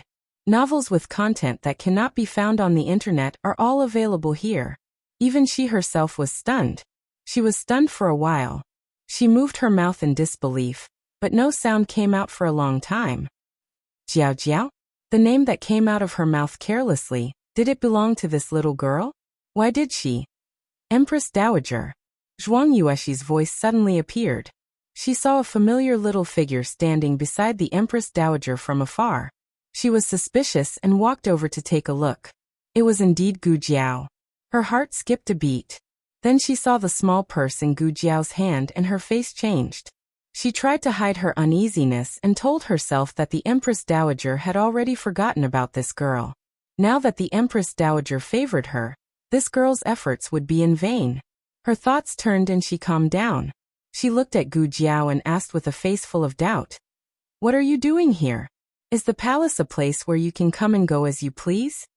Of course not. But since Gu Jiao could come in, it meant that she had a way. Gu Jiao only knew the emperor and the Empress Dowager in the palace. The Empress Dowager did not give her the right to come and go freely, so she could only be the emperor. Zhuang Yuexi's words were undoubtedly reminding the Empress Dowager that Gu Jiao was the emperor's person. The Empress Dowager's expression became colder. Zhuang Yuexi continued, "I heard that the emperor's body is not well. You are treating the emperor. I don't know how you are doing." Everyone in Zhao country knew that the Empress Dowager and the emperor were enemies. Grand Tutor Zhuang helped the emperor ascend the throne in order to train a puppet emperor. Once the emperor grew up, he would not be willing to be a puppet. The competition between the two had never stopped. The Empress Dowager wanted to kill the emperor when he was sick. However, the appearance of Gu Jiao gave the emperor a chance to live. Would the Empress Dowager like Gu Jiao? Those words were still echoing in Empress Dowager Zhuang's mind. However, she was no longer confused but cold. This girl got close to her under the emperor's instructions. She let her take the opportunity to enter her heart, most likely because she had lost her memory. She was just careless and fell into this girl's trap. It wouldn't happen again in the future. Leave the things behind and you can go. Empress Dowager Zhuang raised her chin and looked at the flowers in the imperial garden. Oh. Gu Jiao raised her eyebrows and glanced at Zhuang Yuexi. So it was not Grandaunt who asked someone to return it to me. Only then did Empress Dowager Zhuang realize that this girl seemed to have said the word return from the beginning. She frowned and looked at the wrinkled money bag. It was really a very strange money bag. The threads were all left outside. Did this girl personally make it for her? It's obvious that you stole the Empress Dowager's things and came here to talk to yourself. Zhuang Yuexi clenched her fingers and turned to Empress Dowager Zhuang. Empress Dowager, you must have accidentally dropped it on the road and this girl picked it up. Gu Jiao looked at Zhuang Yuexi. You gave it to me. Zhuang Yuexi denied flatly, I didn't. She turned to Empress Dowager Zhuang. Empress Dowager, don't listen to her instigation. Enough. Empress Dowager Zhuang interrupted Zhuang Yuexi. Zhuang Yuexi was too noisy today, which made her a little irritated. In fact, Gu Jiao spoke more than Zhuang Yuexi today. However, Empress Dowager Zhuang didn't realize that she only felt that Zhuang Yuexi was very noisy. Gu Jiao looked at Empress Dowager Zhuang with grievance. Do you really want me to go? Then tell me personally that you don't want me anymore. Empress Dowager Zhuang took a deep breath and opened her mouth. She couldn't say it. When she thought of telling this girl that she didn't want her anymore, her throat felt like it was blocked by a huge stone. Boring. Empress Dowager Zhuang stood up coldly and left the imperial garden. Gu Jiao touched the money bag in her hand. When Empress Dowager Zhuang was far away, Zhuang Yueshi said coldly, "Don't ask for a snub. You know very well what your family has done to my great-aunt. She is kind and didn't argue with you, but you shouldn't take advantage of her. Do you really think that she cares about you? She just mistook you for me. I'm her real grandniece." "Oh." Gu Jiao answered indifferently and didn't take Zhuang Yueshi's words to heart. This woman didn't speak the truth. She didn't want to listen. Bastard. Zhuang Yueshi saw that she didn't care, and felt that she punched cotton. She felt weak. She was actually a smart person, but when facing Gu Jiao, it was easy for her to be provoked to the point of forgetting her propriety. She steeled her heart and blurted out, "You should weigh your own weight. Stop daydreaming. She doesn't remember you anymore." Gu Jiao was stunned. She didn't remember her. Gu Jiao believed her. Gu Jiao was about to leave the palace, but she turned back and walked forward. "Where are you going?" Zhuang Yueshi scolded. "Renshou Palace." Gu Jiao raised her eyebrows and said without looking back. Zhuang Yueshi stomped her feet angrily. "You." Gu Jiao caught up with Empress Dowager Zhuang. The palace servants were used to seeing Empress Dowager Zhuang's face. She caught up and Empress Dowager Zhuang didn't order her to chase her away, so the palace servants didn't dare to say anything. When they arrived at Renshou Palace, Empress Dowager Zhuang stepped in. Gu Jiao also slipped in. Eunuch Qin gritted his teeth. Why was this girl like a ghost? Empress Dowager Zhuang finally stopped in the small garden in the front hall. She looked at Gu Jiao expressionlessly. "Why are you always following me?" Gu Jiao thought for a while. "I want to follow you." Empress Dowager Zhuang was speechless. She should be angry, but why was she secretly happy? Was she poisoned by this girl? How many bewitching potions did this girl give her during the year she was under house arrest? Empress Dowager Zhuang returned to her bedroom angrily. Gu Jiao naturally followed her in. She looked at the dazzling bedchamber and asked curiously, "Great-aunt, is this where you live? Are you lonely?" It looked luxurious, but it was big and empty. Every part of it was cold. Empress Dowager Zhuang heard this and was in a daze. No one had ever asked her whether she was lonely or not. The father who sent her to the palace never asked, the husband who left her in the palace never asked, and the people who wanted her to climb higher and higher never asked. While she was in a daze, a white hand reached over. The hand was holding a paper bag that had just been opened. There were 3 candied fruits inside. These candied fruits were obviously from the common people. The dried fruits from the palace were much more exquisite. "How dare you? How can you give the Empress Dowager these dirty things from the common people?" Zhuang Yueshi came over with a fruit plate. There were freshly cut fruits and a few dried fruits from the palace as decoration. It looked much better than Gu Jiao's candied fruits. Empress Dowager Zhuang's eyes fell on the candied fruits in Gu Jiao's hand. She swallowed hard and said with a dignified expression, "I Jiao won't eat it." "Oh." Gu Jiao began to eat by herself. Empress Dowager Zhuang ate the fruits that Zhuang Yueshi gave her without tasting the food. Gu Jiao went to the small kitchen and made a bowl of sugar eggs for Empress Dowager Zhuang. Zhuang Yueshi looked at the sugar eggs in the bowl with disdain. "You give the Empress Dowager this kind of thing?" The palace also had eggs, but that was shrimp egg custard, shark fin egg custard, abalone egg custard, osmanthus, wolfberry and pearl egg custard. Who would eat this kind of sugar eggs? Gu Jiao ignored her and walked over. She put a bowl of steaming hot sugar eggs on the table next to the Empress Dowager's hand and whispered, "I added half a spoon of brown sugar." She added more sugar. Empress Dowager Zhuang refused in her heart. She was the Empress Dowager of a country. How could she eat something so unrefined? She turned her face away coldly and tears flowed uncontrollably from the corner of her mouth. Empress Dowager Zhuang was about to take a nap. Gu Jiao and Zhuang Yueshi were invited to the side hall next door to rest. Gu Jiao's background was a bit unclear, but as long as the Empress Dowager didn't chase her away, the palace people didn't dare to do anything to her. "You can leave too. Aijia doesn't like to have people serving me when I'm sleeping." "Yes." The 2 little palace maids who were close to her also left. Empress Dowager Zhuang was the only one left in the huge bedroom. She was lying on the large and luxurious phoenix bed with her eyes half closed and her back facing the table. The window was wide open and a gentle breeze blew in. Gu Jiao put ginger in the sugar eggs. The smell of ginger mixed with brown sugar filled the entire bedroom. Empress Dowager Zhuang tossed and turned and couldn't fall asleep. Finally, she steeled her heart, sat up, and sat down at the table. She hugged a bowl of sweet and sour eggs and started slurping it. Suddenly, a small green figure hung down from the beam. Her head hung upside down outside the window and she called happily, "Great Aunt." Empress Dowager Zhuang trembled and almost choked to death. There was no one else who had been caught eating sweet and sour eggs. Gu Jiao hung upside down. Blood rushed to the top of her head. Her little face was red and she looked cute. Empress Dowager Zhuang looked at her, and then looked again. Gu Jiao didn't hang for long. She put her hand on the windowsill and jumped in through the window. Empress Dowager Zhuang said without changing her expression, "I just didn't want to waste it." Gu Jiao nodded. Yes. Every grain is hard work." Empress Dowager Zhuang finished eating and wiped her mouth. She said seriously, "It doesn't taste good." Gu Jiao looked at the bowl without any residue. Gu Jiao said again, "Great Aunt, do you not remember what happened in Bai Shui Alley?" Empress Dowager Zhuang was slightly startled. Then she said seriously, "I never remembers unimportant things." "Oh." Gu Jiao came to Empress Dowager Zhuang's side. She knelt down on one knee and took her hand. She looked up at her. "Great Aunt, I'll take you out of the palace."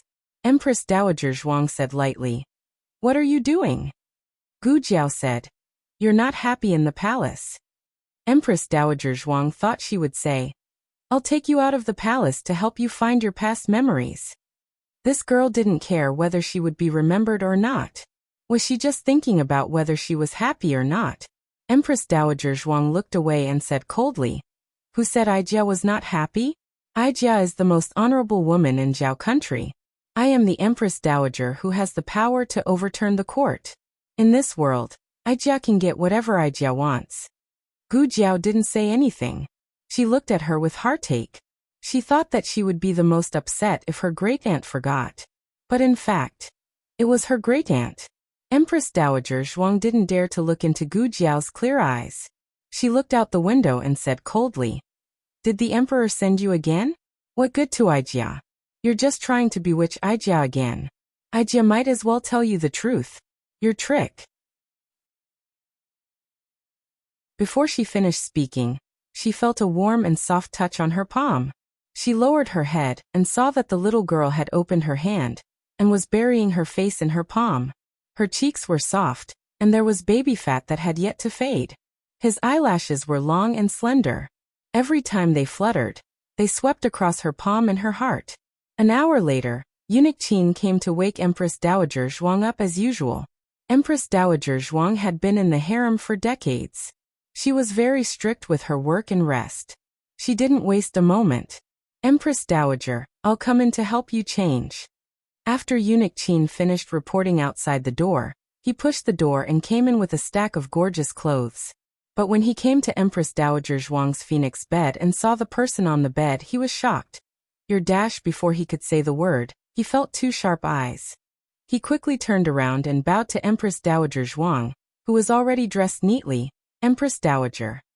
Empress Dowager Zhuang wasn't wearing a phoenix robe or an ordinary palace dress. Instead, she was wearing a set of coarse clothes. Eunuch Qin was dumbfounded. Empress Dowager Zhuang looked at Gu Jiao, who was sleeping soundly on the bed, and said calmly, "Jia has to go out of the palace. You should also change your clothes." "Yes." Eunuch Qin agreed. As an old man by Empress Dowager Zhuang's side, he naturally didn't need Empress Dowager Zhuang to teach him what clothes to change into. Eunuch Qin often went out of the palace to buy things.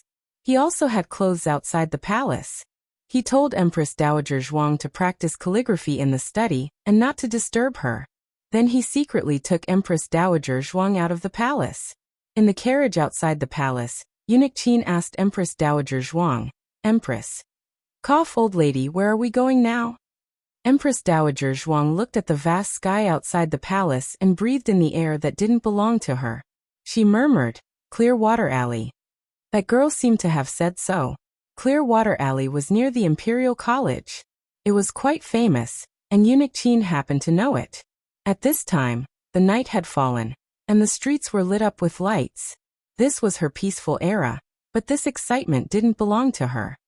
It's in front. Eunuch Qin slowed down and was about to turn into the alley when Empress Dowager Zhuang suddenly said, "Stop here." Yes. Eunuch Qin got out of the carriage and asked a young eunuch to watch the carriage. He helped Empress Dowager Zhuang down. The road in Clearwater Alley was originally a bit bumpy, but now it was filled with all kinds of strange materials. It seemed that every house had filled in a little bit. Huiyuan Road. Empress Dowager Zhuang suddenly said. Eunuch Qin was stunned. Empress Dowager. Are you going to give this road a name? I don't know. Empress Dowager Zhuang shook her head. It was just a momentary thought, and she didn't understand why she said so.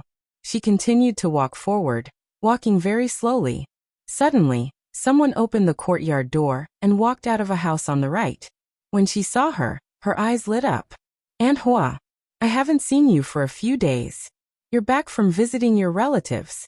Why were you gone for so long? Empress Dowager Zhuang looked at her in a daze. Aunt Lu walked forward and took her hand. You came at the right time. We need one more person. How dare you? Eunuch Qin gritted his teeth. Aunt Lu noticed Eunuch Qin. Who is this? Is he your nephew from your maternal family? Eunuch Qin almost knelt down. He was a servant. How could he be related to the Empress Dowager? Wasn't this too much for him? Coachman. Empress Dowager Zhuang said. Strangely handsome. Aunt Lu's eyes lingered on Eunuch Qin's body. Eunuch Qin clamped his legs together. I'm a eunuch. Empress Dowager Zhuang looked at the hand holding her wrist. In the palace, even the emperor didn't dare to touch her clothes. Aunt Lu didn't notice Empress Dowager Zhuang's strange behavior. It was mainly because she used to act like she was the best in the world and not to be trifled with. Everyone was used to it. She was cold on the outside but warm on the inside. Hey, Aunt Zhao. Aunt Hua is back. Aunt Hua is back. Aunt Zhao came out of the house and saw Empress Dowager Zhuang. She called into the house. Liang Ge, go call your grandmother. Grandma Hua is back. Hey. A child called Liang Ge quickly ran out of the Zhao house and returned to his own house. Grandmother. Grandma Hua is back. For a moment, the entire Clearwater Alley was shocked. The days without the old lady to play cards with them were as lonely as the snow. A large group of people surrounded Empress Dowager Zhuang and asked her why she had been gone for so long. The children in the family were very anxious. They saw the little one looking at the door several times and asked him if he missed his great-aunt. He said no, but tears were rolling in his eyes. His aggrieved little appearance made them feel very distressed. The little one? Empress Dowager Zhuang pondered. That little bald head? Speak of the devil. Little Jing Kong happened to come out and look outside again. He stuck his little head out and looked innocent with his big watery eyes. He didn't know what happened in the alley. Why did everyone come out? Then he saw a person walk out of the crowd. It was his great-aunt. Little Jing Kong's eyes lit up. He was about to call out Grandaunt when he suddenly thought of something. Then he pursed his lips and ran back into the house. Aunt Zhao hurriedly said, Okay. Go and coax her. I'll call you to play cards another day. Empress Dowager Zhuang was almost surrounded by people to the door. She was born to be a cut above others. She entered the palace at the age of 16 as the empress. Wherever she went, she was surrounded by thousands of people and admired by tens of thousands of people. However, they surrounded and admired her as the daughter of the noble Zhuang family, the virtuous Empress Dowager who was the mother of the world, and the powerful Empress Dowager. They were her many identities, but they were not her. Empress Dowager Zhuang entered the courtyard. A familiar smell came to her. She almost immediately concluded that she had lived here before. The bamboo in the front yard, the vegetable field, the small fish pond, the begonia tree, the doghouse, and the chicken coop in the backyard overlapped with the scene that lingered in her mind. Woof! Little Eighth happily pounced on her. Eunuch Qin's face changed. He opened his arms in front of her and said, Protect the Empress. Little Eight rolled its eyes at him and jumped at the feet of the old lady. Soon the little eagle also flew down from the roof. Ah! Eunuch Qin was scared to death. That was an eagle. The little eagle fluttered its wings and landed on Empress Dowager Zhuang's shoulder. Who has come? Yao Shi came out of the room and saw Empress Dowager Zhuang dressed the same as the day she left home. Yao Shi's voice suddenly stopped. She was pregnant. It was not that she could see it. She should have known. You have returned? Yao Shi did not know how to address her, nor did she know why she had come here. Yao Shi was a bit nervous. Empress Dowager Zhuang looked at a room in the corridor. Yao Shi looked back and quickly said, Xiaoshan and Yenner have gone to learn. They have not returned yet. Empress Dowager Zhuang looked at the room across from her. Yao Shi said, I have been tidying your room the entire time. Her room? Empress Dowager Zhuang calmly walked over. Eunuch Qin quickly walked forward and opened the door first. The sky was dark and there were no lamps in the room, but it was clear from north to south. It could be seen that it was a pretty good room, but it was a bit too small. It was not even as big as the Phoenix bed in Renshou Palace. Eunuch Qin's heart ached. Had the Empress Dowager been living in this kind of nook during this period of time? But Empress Dowager Zhuang did not dislike this place. Her fingertips brushed past the paint on the furniture. A deep sense of familiarity came from her fingertips and spread throughout her limbs. Little Jing Kong shut himself in his room. After a long time, his grandaunt did not come to coax him. He was worried that his grandaunt might have left again. He hurriedly opened the door of the west room a small crack and stuck his little head out to look around. As a result, he met Empress Dowager Zhuang's gaze. Little Jing Kong suddenly pulled his little head back and closed the door with a hum. Empress Dowager Zhuang went to the little guy's room. The little guy had his back to her and was hiding himself in the corner of a closet. Come out. Empress Dowager Zhuang said. I'm not coming out. Little Jing Kong angrily said. After saying this, he turned around and sneaked a glance at her. You will come out after feeding me. Once he acted spoiled, his words came out.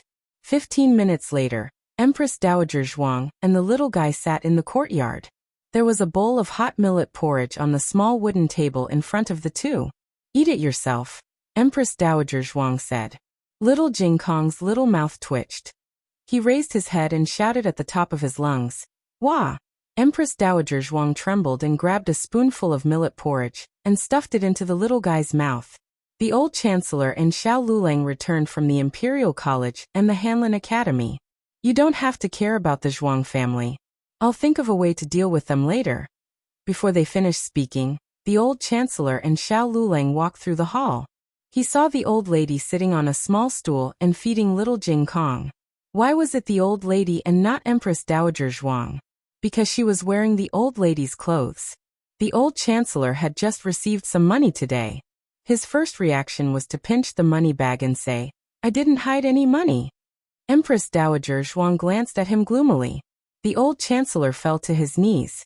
Little Jing Kong smacked his lips. Granduncle, why did you fall? Granduncle? Empress Dowager Zhuang's expression turned cold. The old chancellor's hair stood on end. Ah, little monk, how can you deceive your granduncle like this? No, I'm not your granduncle. No, she's not your grandaunt. It seems that he didn't get to the point. The late emperor.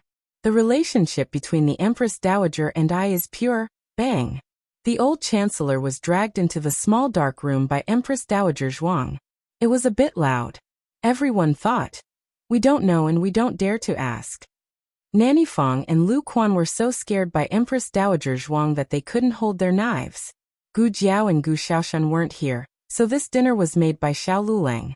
Empress Dowager Zhuang instinctively rejected it. She couldn't tell why, but she still raised her chopsticks and tasted it. This guy looked like a human, but why was his cooking so bad? Empress Dowager Zhuang's entire body trembled from the unpalatable taste. Her qi and blood surged, and the top of her head seemed to be about to be blown open by the chaotic qi and blood. Her head hurt again and sweat seeped out of her forehead. At this time, Xiao Lulang looked at her deeply and suddenly said, Has Grandaunt's injury recovered? Jiao Jiao hasn't. She was seriously injured and almost lost her life. She was seriously injured, she almost died. Old lady, where are you from? Do you still remember what illness you had? So little, only 3. Candied fruit is very expensive. If you don't want to eat it, then forget it. Is this how you talk to your grandaunt? I'm going to sell mountain goods. I've heated the food in the pot. If you're hungry, eat it yourself. There's also medicine. If you throw it away, oh no. Jiao jiao. Jiao jiao. Be good and come to grandaunt. Grandaunt, I'll take you home. Okay. Rensho Palace. Zhuang Yueshi wandered outside the Empress Dowager's bedroom for a long time, but she didn't see the Empress Dowager come out. There were 2 strong eunuchs guarding the door. She hesitated for a moment, walked forward and asked, "Eunuchs, it's late. We should remind the Empress Dowager to eat." One of the eunuchs said, "The Empress Dowager ordered that no one is to disturb her unless she comes out herself. Otherwise, we can't disturb her." Zhuang Yueshi asked, "But it's so late. What if the Empress Dowager is hungry?" The other eunuch smiled and said, "Miss Zhuang, don't worry. If the Empress Dowager is hungry, she will send for the food. Moreover, there is no shortage of food inside. How can those snacks fill the stomach?" Zhuang Yueshi looked worried. What Zhuang Yueshi didn't say was that she was really worried about the girl surnamed Gu. That girl was also in Rensho Palace, but in the blink of an eye, she disappeared. She seriously suspected that the girl had entered the Empress Dowager's bedroom. What would she do in the Empress Dowager's bedroom? What would she say to the Empress Dowager? Would she rack her brains to remind the Empress Dowager of the past year's events? She was not stupid. How could she not see that the Empress Dowager gave her things that she didn't really like? The way the Empress Dowager liked her was also not her original. How many bewitching potions did the girl feed the Empress Dowager? She didn't believe that the girl didn't have any ulterior motives. Zhuang Yueshi said softly, "Eunuchs, please help me pass the message. The Empress Dowager loves me so much. If she knows that I have been worrying about her outside, she will be unhappy." As soon as she said this, the 2 eunuchs hesitated. Empress Dowager Zhuang was a very principled person. However, they all saw how much the Empress Dowager doted on Zhuang Yueshi recently. Not only did she give her the best treasures, but she also built a mansion for her. She obviously treated her like a princess and loved her dearly. If Miss Zhuang was really tired out outside, Empress Dowager Zhuang would blame them, the servants, who would suffer. However, they didn't dare to openly disobey the Empress Dowager's order. Zhuang Yueshi said, "Or you can let me in directly. If anything happens, I will take responsibility. Please don't worry. With me around, I will not let the Empress Dowager make things difficult for you." The 2 eunuchs exchanged a look and nodded in agreement. Zhuang Yueshi carried a plate of freshly baked rose pastry into the bedroom. The palace servants in the bedchamber had all been dismissed. The palace hall was quiet. The moonlight poured down like water and hung on the floor. It was beautiful and dazzling. A slightly bulging figure could be faintly seen on the bed. Zhuang Yueshi was about to go forward and bow when she saw the other person's face clearly. She gasped and was so shocked that she almost dropped the plate in her hand. How could it be her? Why was she sleeping on the Empress Dowager's phoenix bed? She had never slept on it before. She didn't even dare to touch it. This girl was so daring. She dared to secretly climb onto the Empress Dowager's phoenix bed. There would be a good show to watch now. Zhuang Yueshi wasn't so kind to remind Gu Jiao. She hoped that Gu Jiao would continue to sleep. It would be best if she could sleep until she called the Empress Dowager over. However, Zhuang Yueshi didn't expect that when she turned around, she stepped on her skirt. She lost her balance and fell towards Gu Jiao, who was on the phoenix bed. The plate in her hand fell to the ground and smashed into pieces. The crisp sound woke Gu Jiao up. Before Gu Jiao could understand what happened, she saw a shadow coming towards her. Gu Jiao instinctively slapped the shadow. Suddenly, there was a loud slap in the bedchamber. Zhuang Yueshi was sent flying by the slap. She crashed into the cabinet of treasures on the opposite side. The porcelain and jade items on the cabinet fell to the ground, including the Empress Dowager's phoenix seal that was hidden in the makeup box. Empress Dowager Zhuang was powerful. Her phoenix seal was as valuable as the imperial jade seal. Destroying the phoenix seal was a death sentence. It was much more serious than climbing onto the phoenix bed. Zhuang Yueshi was stunned when she saw the phoenix seal break into two pieces in front of her. At this moment, Empress Dowager Zhuang returned to the palace. She had changed her clothes in the side hall. The dignified and solemn black phoenix robe was slowly reflected on the floor. It made her look even more domineering. Aya! Phoenix seal. Eunuch Qin looked at the mess on the floor and changed his expression. Zhuang Yueshi rushed over and knelt in front of Empress Dowager Zhuang. She pointed at Gu Jiao, who was on the phoenix bed, and said, "Empress Dowager. It's her. She climbed onto your phoenix bed when you were not around. I kindly asked her to get up, but she slapped my face. I was slapped by her and hit the cabinet. That's why the phoenix seal fell off." Empress Dowager Zhuang narrowed her eyes. "You mean, she hit you?" Zhuang Yueshi heard the dangerous tone and was happy. "Yes, Empress Dowager. My face is swollen because of her." It was indeed swollen. It was very swollen. His mouth was also broken and bleeding a little. Empress Dowager Zhuang glanced at Zhuang Yueshi's swollen face and looked at Gu Jiao. "Who hit you?" Zhuang Yueshi was secretly happy. "You are dead. Just wait for Empress Dowager to break your hand." Gu Jiao raised her right hand pitifully. She used the back of her hand to slap her, and there was a red mark on it. Empress Dowager Zhuang looked at the back of her hand that was slightly red and her eyes became cold. Digression. It's almost the end of the month. Are there still monthly tickets? The latest chapter of this book is not finished yet. For more exciting content, please scan the QR code below to download the app. Novels are updated faster and more complete. Millions of novels are free to read. All the novels that you can't find online are available here. https://www.zhbqg.com/89642_8964286/1126499978. HTML Genius memorized the website address. www.zhbqg.com Bikugo mobile reading website.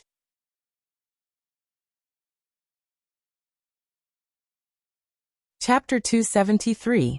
The latest chapter of this book is not finished yet. For more exciting content, please scan the QR code below to download the app. Novels are updated faster. Millions of novels are free to read. Novels with content that cannot be found online are available here. Zhuang Yueshi noticed that Empress Dowager Zhuang suddenly became cold. She thought that the girl was really dead. The Empress Dowager was really angry. Even the emperor could not save her today. However, what Zhuang Yueshi did not expect was that Empress Dowager Zhuang did not get angry. Empress Dowager Zhuang stared at Gu Jiao's outstretched hand. After a while, her eyes became colder and colder. "But why don't you get angry?" Empress Dowager Zhuang closed her eyes and took a deep breath to suppress her anger. Zhuang Yueshi was excited. It was coming, it was coming. "Who allowed you to come in?" Empress Dowager Zhuang shouted. "Yes, who allowed you to come in?" Zhuang Yueshi was proud, but she soon noticed that something was wrong. Why were Eunuch Qin and the others all looking at her? Her heart skipped a beat for no reason. She looked at Empress Dowager Zhuang and realized in hindsight that those words seemed to be directed at her. Empress Dowager. Was she blaming her for trespassing? Why?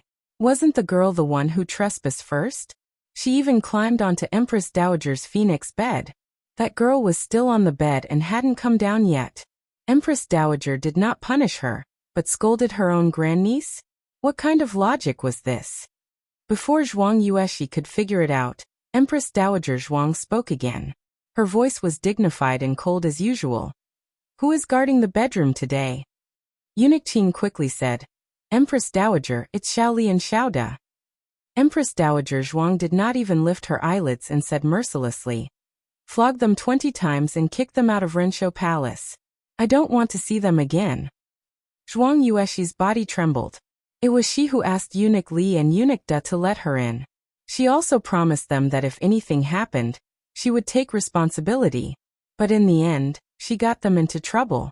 Empress Dowager Zhuang might not know that she asked them to do this, but Empress Dowager Zhuang still did it. This was killing the chicken to warn the monkey. "Empress Dowager, please." Outside the bedchamber, before the two of them could utter a complete sentence, They were gagged by eunuch Qin and dragged away to be executed. This was the imperial palace. There was no room for any mistakes. The Empress Dowager had done the same in the past. Everyone only saw her glorious side, but they didn't know how hard it was for her to take every step of the bloody road. Was the Empress Dowager born so decisive and fierce? It was only because she had suffered too many losses and many people had died that she stepped on the bones and ascended to the Empress Dowager's phoenix throne. Did eunuch Qin sympathize with them? No sympathy. Today, they only listened to Zhuang Yuexi's words. If they were to listen to their opponent's bewitchment one day, who would be the one to die? Outside, there was the sound of beating. With every beat, Zhuang Yuexi's face turned paler. In the end, when eunuch Qin returned to report, Zhuang Yuexi's face was completely pale. She looked at herself kneeling by the Empress Dowager's feet, and then looked at Gu Jiao sitting comfortably on the Empress Dowager's phoenix bed. For a moment, she didn't understand what had gone wrong. She was the daughter of the Zhuang family. That girl was just the mud in the dust. Empress Dowager Zhuang spoke in a deep voice. Why are you standing here? Do you still need me to teach you what to do? You trespassed into my bedchamber and broke my phoenix seal. What? Are you still waiting for me to reward you? You should be glad that your surname is Zhuang. Otherwise, even if you had 10 heads, it wouldn't be enough for me to chop them off. Empress Dowager. Zhuang Yuexi was so scared that she knelt on the ground. Empress Dowager Zhuang looked away and said indifferently, Go back to the Zhuang family. Reflect on your mistakes behind closed doors. Zhuang Yuexi felt wronged. Isn't the phoenix seal? Empress Dowager Zhuang interrupted her coldly. It's you who are dead. These words were too hurtful. In front of the palace servants and Gu Jiao, Zhuang Yuexi felt like she was slapped in the face. The punishment of closing the door was not terrible. What was terrible was losing face in front of the people who looked down on her. Gu Jiao's slap only landed on Zhuang Yuexi's face. The Empress Dowager's slap landed on Zhuang Yuexi's self-esteem. Zhuang Yuexi felt wronged to the extreme.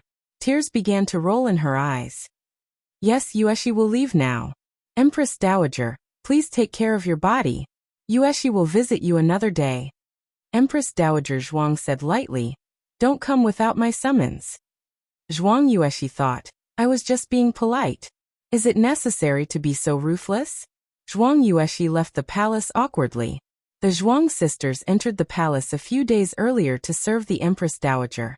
Because the Empress Dowager only favored Zhuang Yuexi, Zhuang Mingdai felt bored. She packed up and went home early, which saved her from embarrassment. Eunuch Qin brought the cleaning maids in and cleaned up the mess on the ground. A lamp was lit in the bedchamber. Maybe it was because there was a little girl on the phoenix bed.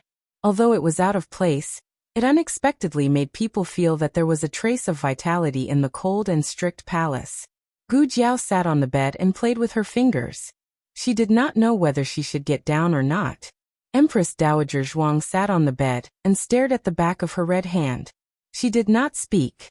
Eunuch Qin walked over with sharp eyes and said to Gu Jiao with a smile, Miss, your hand is injured. I have some medicine for wounds here. Apply some for you. Gu Jiao looked at her hand strangely. Where is it injured? I don't have it. Empress Dowager Zhuang's eyes were cold. Gu Jiao looked at her, and then at Eunuch Qin. Eunuch Qin winked at her. Gu Jiao said, Oh. She stretched out her little hand. Okay. Eunuch Qin made a gesture of wanting to apply medicine for Gu Jiao, but he suddenly seemed to think of something. He patted his head and said, Look at this servant. I just finished cleaning. My hands are not clean. I will have to trouble the Empress Dowager to apply medicine for the miss. Look, this was what it meant to be a smart person. Eunuch Qin did not seem to be embarrassed at all. He had spoken harshly to Gu Jiao. His face was not worth anything to him. Eunuch Qin gave the medicine to Empress Dowager Zhuang, and then left with the palace people. The Empress Dowager also knew how to care for people. Why didn't she know before? But it seemed that the Empress Dowager did not want her unknown side to be known. Only Gu Jiao and Empress Dowager Zhuang were left in the room. Gu Jiao thought for a moment, and handed her hand to Empress Dowager Zhuang. Quickly apply the medicine. It would be better if she did not apply it. Empress Dowager Zhuang. The back of Gu Jiao's hand was really fine. After Empress Dowager Zhuang applied some cooling ointment, she said to her, "Turn around." Huh. Gu Jiao was slightly stunned. Empress Dowager Zhuang said in a deep voice, "I just said turn around." Oh. Gu Jiao obediently turned around. Empress Dowager Zhuang gently lifted her nightgown. Gu Jiao's little body stiffened. She was about to turn around when she heard Empress Dowager Zhuang say, "Don't move." Gu Jiao did not move. Gu Jiao's back was covered with scars. The swelling had disappeared, but there were still large patches of blue and purple. The scars had formed a thick scab, and the skin around the scab was slightly red. If she did not scratch it, it would itch. If she scratched it, it would hurt. Gu Jiao usually endured it. She did not say a word about how the scars came about. She also acted as if nothing had happened in front of Empress Dowager Zhuang. Empress Dowager Zhuang thought about how she would cook and hang upside down on the roof. She would laugh in front of her without a care in the world. Her heart inexplicably felt suffocated. She dipped her fingertips in medicine and gently applied it to her scars. Aya! Gu Jiao's body trembled, and she unconsciously dodged to the side. "Does it hurt?" Empress Dowager Zhuang asked nervously. "It itches," Gu Jiao said. The scabs were the most itchy when they fell off. Empress Dowager Zhuang could not help her with this. She could only apply more ointment to cool her down. Gu Jiao sat cross-legged on the phoenix bed, letting her grand-aunt apply the ointment. Suddenly she thought of something and asked, "Great-aunt, have you remembered something?" Empress Dowager Zhuang's hand paused and she said seriously, "No." "Oh." Gu Jiao was disappointed.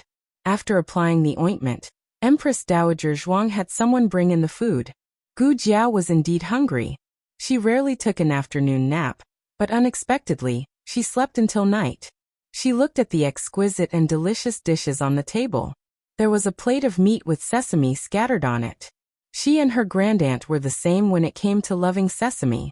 This was clearly the meat that Xiao Lulang took from his fellow students at the Imperial College. The taste was the same. "Grandaunt, you really don't remember?" Gu Jiao ate the meat and looked at Empress Dowager Zhuang with some suspicion. This was clearly her favorite food. Empress Dowager Zhuang lightly said, "Eat your food. Why are you talking so much?" Gu Jiao continued to eat. The dishes in the palace were very sumptuous. Gu Jiao even ate crab. The crab meat and crab paste were all removed, and then put back into the crab shell. The organs that should be removed were all removed. With a chopstick, it was full of crab paste and crab meat. "Grandaunt, why aren't you eating?" Gu Jiao asked. "Jia has already eaten." Empress Dowager Zhuang said. She had indeed eaten, and it was Xiao Lulang's dark cuisine. Empress Dowager Zhuang was really disgusting. She didn't want to eat for the next 3 days. Gu Jiao thought about it, and took out a small paper bag from her purse. After opening it, there were 3 candied fruits. "Grandaunt, do you eat this? Eat a little after a meal. You won't get indigestion." Empress Dowager Zhuang cleared her throat, and took it with a look of disgust. She didn't want Gu Jiao to see her saliva. It was the taste in her memory. It was sweet and sour with a faint plum fragrance. It was different from the candied fruits in the palace. It wasn't as sweet, but it was unexpectedly delicious. After eating the 3 candied fruits, Empress Dowager Zhuang still wanted more. Gu Jiao blinked and asked, "Is it a familiar taste?" Empress Dowager Zhuang said seriously, "There are only 3. How can you tell?" "That's true." Gu Jiao hesitated and took out a small paper bag from her purse. There were still 3 candied fruits inside. Empress Dowager Zhuang silently looked at the candied fruits, and then looked at Gu Jiao's purse. That purse was personally embroidered by Empress Dowager Zhuang. It was Gu Jiao's 15th birthday present. It was embroidered with 2 quails and a few quail eggs. In fact, she wanted to embroider mandarin ducks. However, the embroidery was not satisfactory and ended up with quails. How did she give away such a stupid thing? Empress Dowager Zhuang disliked it very much. Sure enough, when a person's brain was damaged, they would do stupid things. This was the dark history of Empress Dowager Zhuang's life. Empress Dowager Zhuang also finished the 3 candied fruits. When she was still an old lady, Gu Jiao only allowed Empress Dowager Zhuang to eat 3 candied fruits a day. She was only allowed to eat 5 during the new year. If she wanted to eat more, she had to find a way to hide it.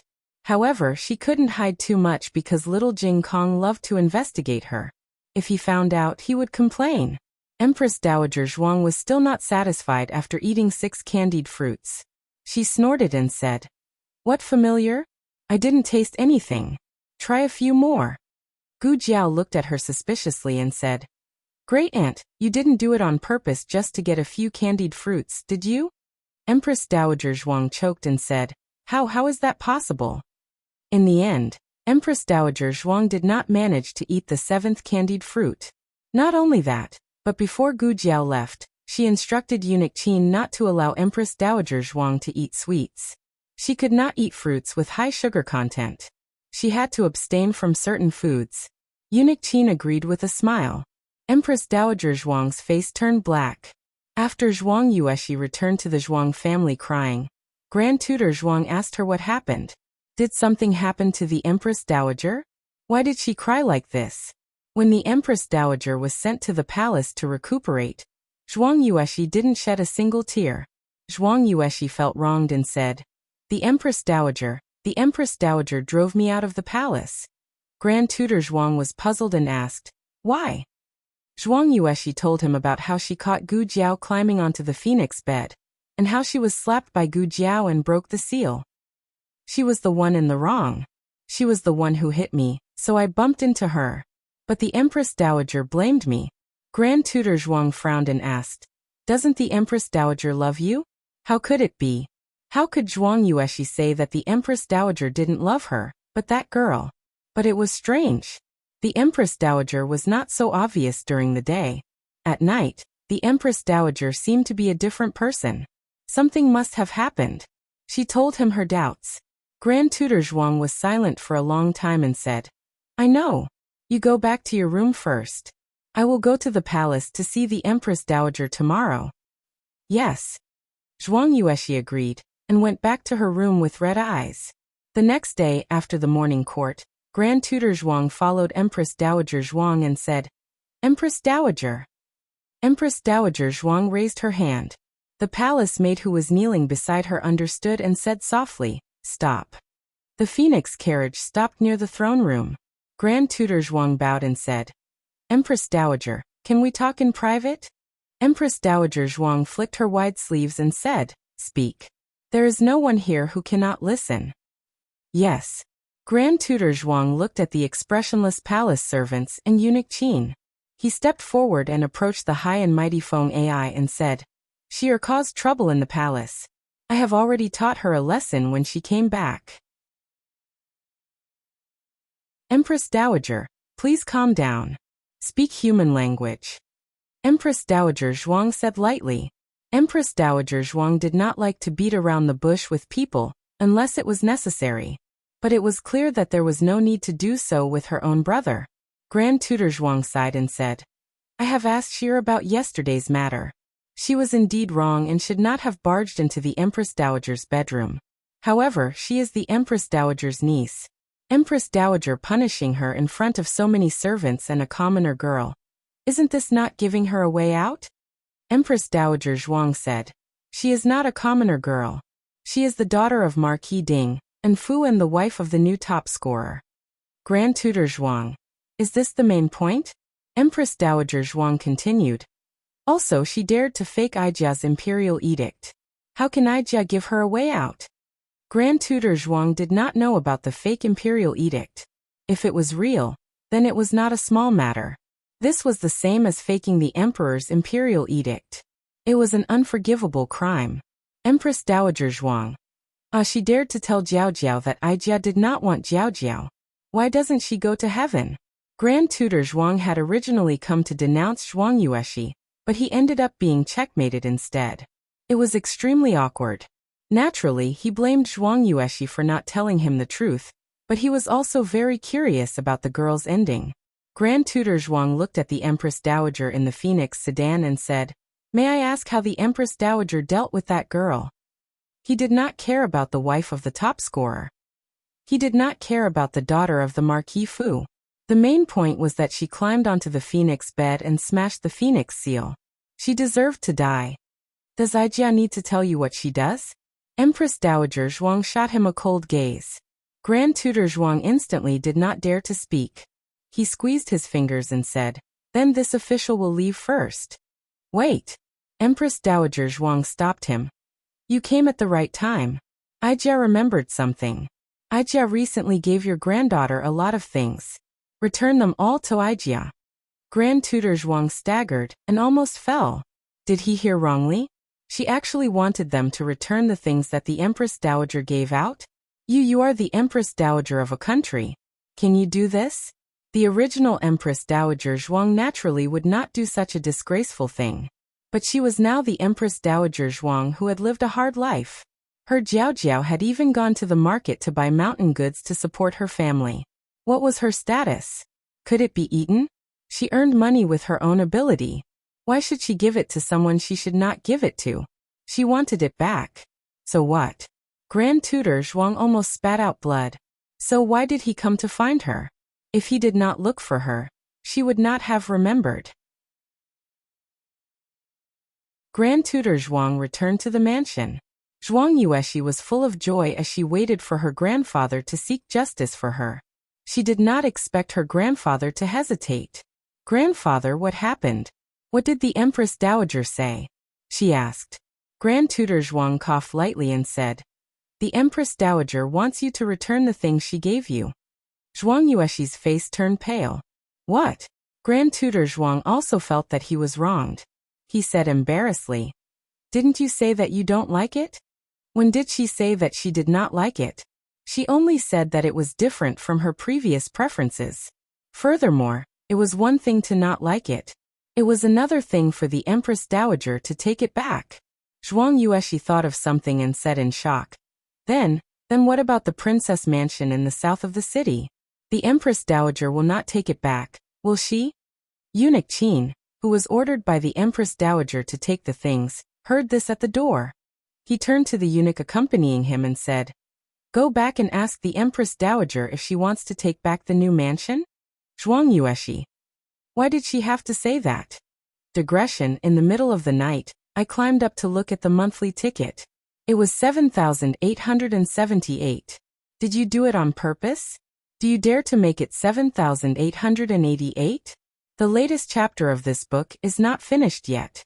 For more exciting content, please scan the QR code below to download the app. Novels are updated faster. Millions of novels are free to read. Novels with connotations that cannot be found on the internet are all available here. https://www.zhbqg.com/89642_8964226/1126238889. HTML Genius remembered the website address in 1 second. www.zhbqg.com Bikugo mobile reading website.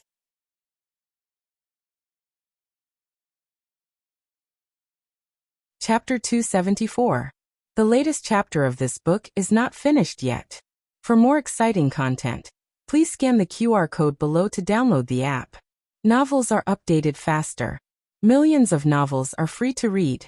Novels with content that cannot be found on the internet are available here. The news that Zhuang Yueshi was humiliated by the Empress Dowager was not spread out so quickly. However, the Empress Dowager's phoenix seal was broken. The phoenix on it fell and Eunuch Qin took it to the imperial palace to fix it. In addition, Zhuang Yueshi moved out of the palace at this time. Everyone guessed that she might have broken the phoenix seal. However, it was not easy to find out about the Renshou Palace. The Zhuang family also kept quiet about it. Therefore, there was no confirmation. Xiao Lulang knew nothing about the palace. He left the palace and his expression was not good. It was not because he was ostracized by his colleagues, nor was it because the chancellor secretly made things difficult for him. It was because he saw Lu Quan waiting by the roadside when he left the Hanlin Academy. What's wrong? He remembered that he told Lu Quan that he would walk back on his own without picking him up. Lu Quan said awkwardly, "It's Jing Kong." Something happened. To be exact, the little guy's parents were called again. Xiao Lulang had a toothache.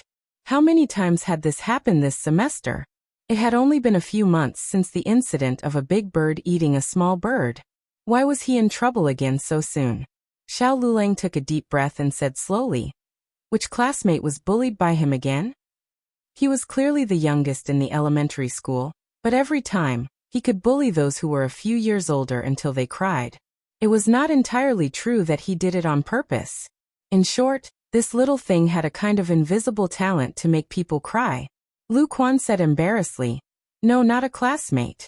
It's a teacher. Teacher Sunday. Xiao Liulang's eyebrows twitched. The little guy bullied a teacher? Was he trying to betray his teacher? Xiao Lulang also understood why Lu Quan came to the Hanlin Academy. This was indeed a serious matter. Lu Quan could not explain the specific situation. Xiao Lulang went directly to the Meng school and met the governor in charge of the school. His surname was Ouyang. Xiao Lulang was this year's top scorer, and he had studied at the directorate's easygoing hall. Ouyang Xuezhing had long heard of him, so he greeted him politely. Xiao Lulang put down his walking stick and cupped his hands. What is it this time? Ouyang Xuezhing wanted to say something but hesitated. After a long while he said helplessly, You go take a look for yourself. Xiao Lulang was led by Ouyang Xuezhing to Teacher Sun's office. This was the place where Teacher Sun dealt with school affairs. It was not far from the classroom of the prodigy class. After passing through a corridor and turning a corner, they arrived. Before Xiao Lulang arrived, he heard the shouts inside. At first he was stunned, but then he realized that it was Teacher Sun who was shouting. Xiao Liulang's temples twitched again. What on earth did his brat do to be able to agitate Teacher Sun to this extent? Little Jing Kong is in the classroom. Let me take you to see Teacher Sun first. Ouyang Xuezhing said awkwardly and raised his hand to knock on the unlocked door. The shouts in the room stopped abruptly. After a while, the door was opened. The person who opened the door was the former teacher of Little Jing Kong, Teacher Jiang. After Teacher Jiang was transferred to the 6th hall of the directorate to teach, he almost never came to the elementary school. Just now, he was comforting Teacher Sunday obviously. The effect of the comforting was not satisfactory. Teacher Sun could vent his emotions in front of his old friends, but he could not lose his self-control in front of Ouyang Xuezhing and the students' parents. He tidied up and came out from behind the screen with eyes swollen like walnuts. Teacher Jiang knew Xiao Lulang. When little Jing Kong first got into trouble, Teacher Jiang was there. At that time, he tried his best to protect little Jing Kong, and did not hesitate to offend Qin Chuyu, who was a prince. This made Xiao Lulang have a good impression of him. Xiao Lulang saluted him with one hand in the other. Teacher Jiang. Teacher Jiang politely returned the salute. He did not beat around the bush with Xiao Lulang, and directly told him what happened. It turned out that today's lesson was arithmetic. Teacher Sun explained a problem, and expanded it to the ancestral ratio. Little Jing Kong said that Teacher Sun was wrong and said it in front of all the students. In fact, he was not wrong, Teacher Jiang said. The ancestral ratio was 22:7, and the secret law was 355/113. It was accurate to the last 7 digits of the derivative. This was recorded in the 10 Sutras of Arithmetical Classics. Xiao Lulang had also been studying the 10 Sutras of Arithmetical Classics recently, so he knew that the ancestral ratio was indeed this number. Why did he say that Teacher Sun was wrong? Did Teacher Sun show him the 10 Sutras of Arithmetical Classics? Little Jing Kong was a strict child. As long as he found the source, he would not pester endlessly. That was the problem. Teacher Sun took out the 10 Sutras of Arithmetical Classics and showed it to him, but he said that it was not accurate enough. He said a long string of numbers in one breath, at least 17 or 18 digits of the derivative. He directly stunned Teacher Sunday. Teacher Sun thought that he was disrupting the class. Little Jing Kong said that Teacher Sun was misleading the students. In order to prove his point, he dug a hole for Teacher Sun, and threw 10 arithmetic problems at him in one breath. In the end, Teacher Sun could not solve a single problem. If he could not solve it, it meant that Teacher Sun's knowledge was not good enough. If his knowledge was not good enough, It meant that there was also a problem with the ancestral ratio that Teacher Sun taught. Teacher Sun was misleading the students. This was little Jing Kong's logic. In fact, one could not generalize like this. Teacher Sun could not solve those problems because those problems were beyond Teacher Sun's knowledge. One could not say that the points within Teacher Sun's knowledge were also wrong. However, little Jing Kong was the king of the children in the class. Everyone in the class responded to his call. Little Jing Kong gave 10 questions, but Teacher Sun could not solve a single one. After that, Teacher Sun gave little Jing Kong another 10 questions, and little Jing Kong solved at least 5 of them. Then little Jing Kong said indifferently, "What's so strange about me not being able to solve the remaining questions? I'm a student. I came here to study because I don't know how to solve them. If I know how to solve them, why do I still need a teacher?" Listen to his infuriating tone. Teacher Sun lost all his face. He grabbed the ferrule and hit little Jing Kong's palm. In the end, he did not hit him and fell down. The whole class roared with laughter. The scene was like a large-scale car accident in the Imperial College. It was said that the students from the other 4 classes all came to watch. The whole school knew about Teacher Sun's embarrassing appearance. It was no wonder that Teacher Sun was so angry that he cried. It was really embarrassing. Teacher Jiang said earnestly, "Don't be in a hurry to scold Jing Kong. Although he was wrong to target Teacher Sun, he did not use you to support himself. He is different from those rich playboys." "Thank you, Teacher Jiang. I will talk to him." Xiao Lulang thanked Teacher Jiang sincerely. Then he apologized to Teacher Sunday. He turned around and went to the classroom to bring the little fellow out. "Tell me, why did you bully Teacher Sun?" Xiao Lulang asked. The two of them stood behind a large tree, the thick and solid tree trunk perfectly blocking their figures. Little Jing Kong said seriously, "Brother-in-law, what you said is wrong. How can this be called bullying? He said it wrongly. He is not knowledgeable, but he doesn't admit it. He doesn't humbly ask for advice. Doesn't he know that there is always someone to learn from? If he is wrong, then he is wrong. Can't he just admit it? If he knows he is wrong, then he can change for the better." When scholar Xiangshan wrote a poem, he knew to read it to the shepherd boy and the old woman. He would not look down on children. When it came to reasoning, he quoted from many sources.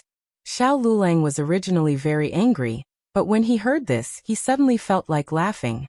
Perhaps this was the difference between his own child and other people's children.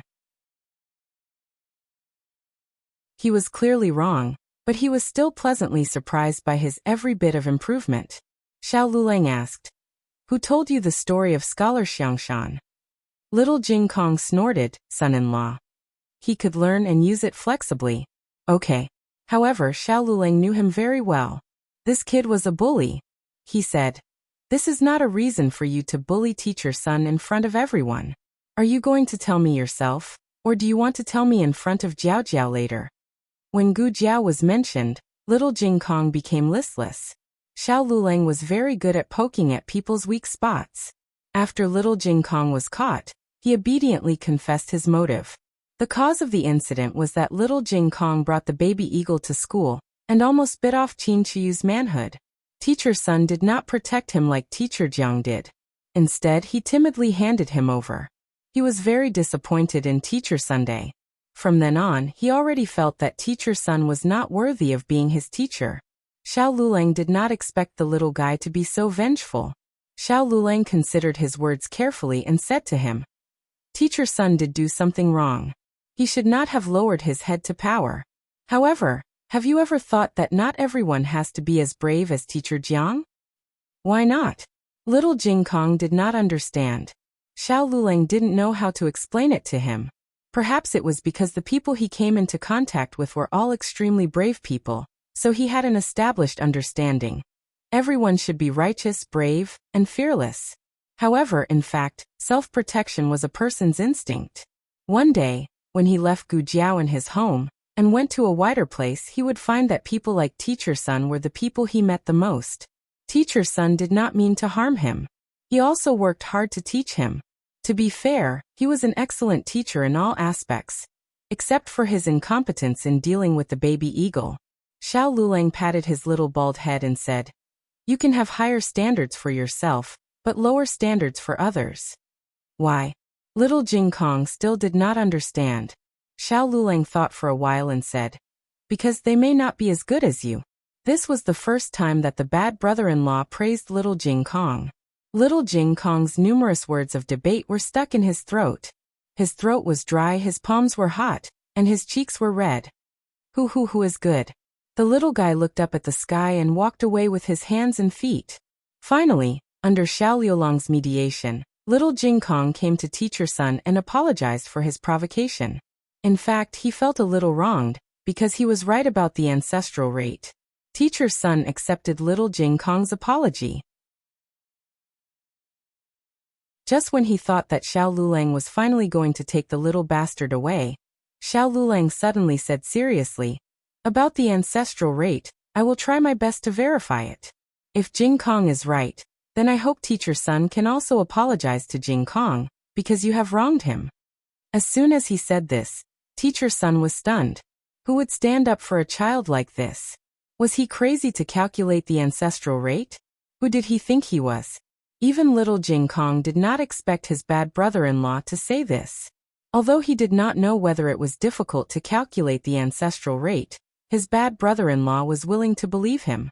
Teacher Sun gradually recovered from the shock.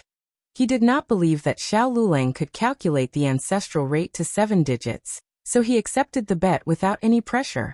After sitting in the carriage, little Jing Kong curled his lips and said, what if I am wrong? Xiao Lulang did not care and said, then I will go and apologize to Teacher Sunday. What's the big deal? What's the big deal? How embarrassing. Little Jing Kong was silent for a moment, then suddenly moved closer to Xiao Lulang. Xiao Lulang looked at him and said, what's wrong? Little Jing Kong took a deep breath, clenched his fists and said, I will let you hug me. His bad brother-in-law stood up for him because he was obsessed with his charm and could not help himself.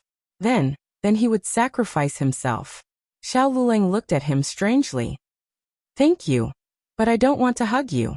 When Xiao Lulang and little Jing Kong returned to Bishui Alley, Gu Jiao, Gu Yan, and Gu Xiaoshan were not back yet. Gu Jiao took a job at the clinic, so she went to see patients. As for Gu Yan and Gu Xiaoshan, they were learning at their master's house. When they were eating at his master's house, Gu Yan felt that his master's wife looked at Gu Xiaoshan strangely. He wanted to say something, but Gu Xiaoshan was so engrossed in eating that he did not notice it at all.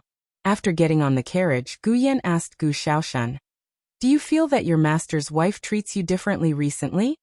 Gu Xiaoshan was shocked and said, what's the difference? Master's wife doesn't like me anymore? Gu Yan thought, obviously she likes you too much. That look in her eyes is as if she wants to pack you up and bring you back to her house, never letting you go again. Gu Yan said seriously, I think she likes you. You have to be careful. I am afraid that master will get jealous and take revenge on you. Gu Xiaoshan. The latest chapter of this book is not finished yet. For more exciting content, please scan the QR code below to download the app. The novel is updated faster. Millions of novels are free to read. There are all kinds of novels that you can't find online. https://www.zhhbqg.com/89642_896/11262127. HTML Genius memorized the website's address in 1 second. www.zhhbqg.com Bikugo mobile reading website. zhhbqg. Com.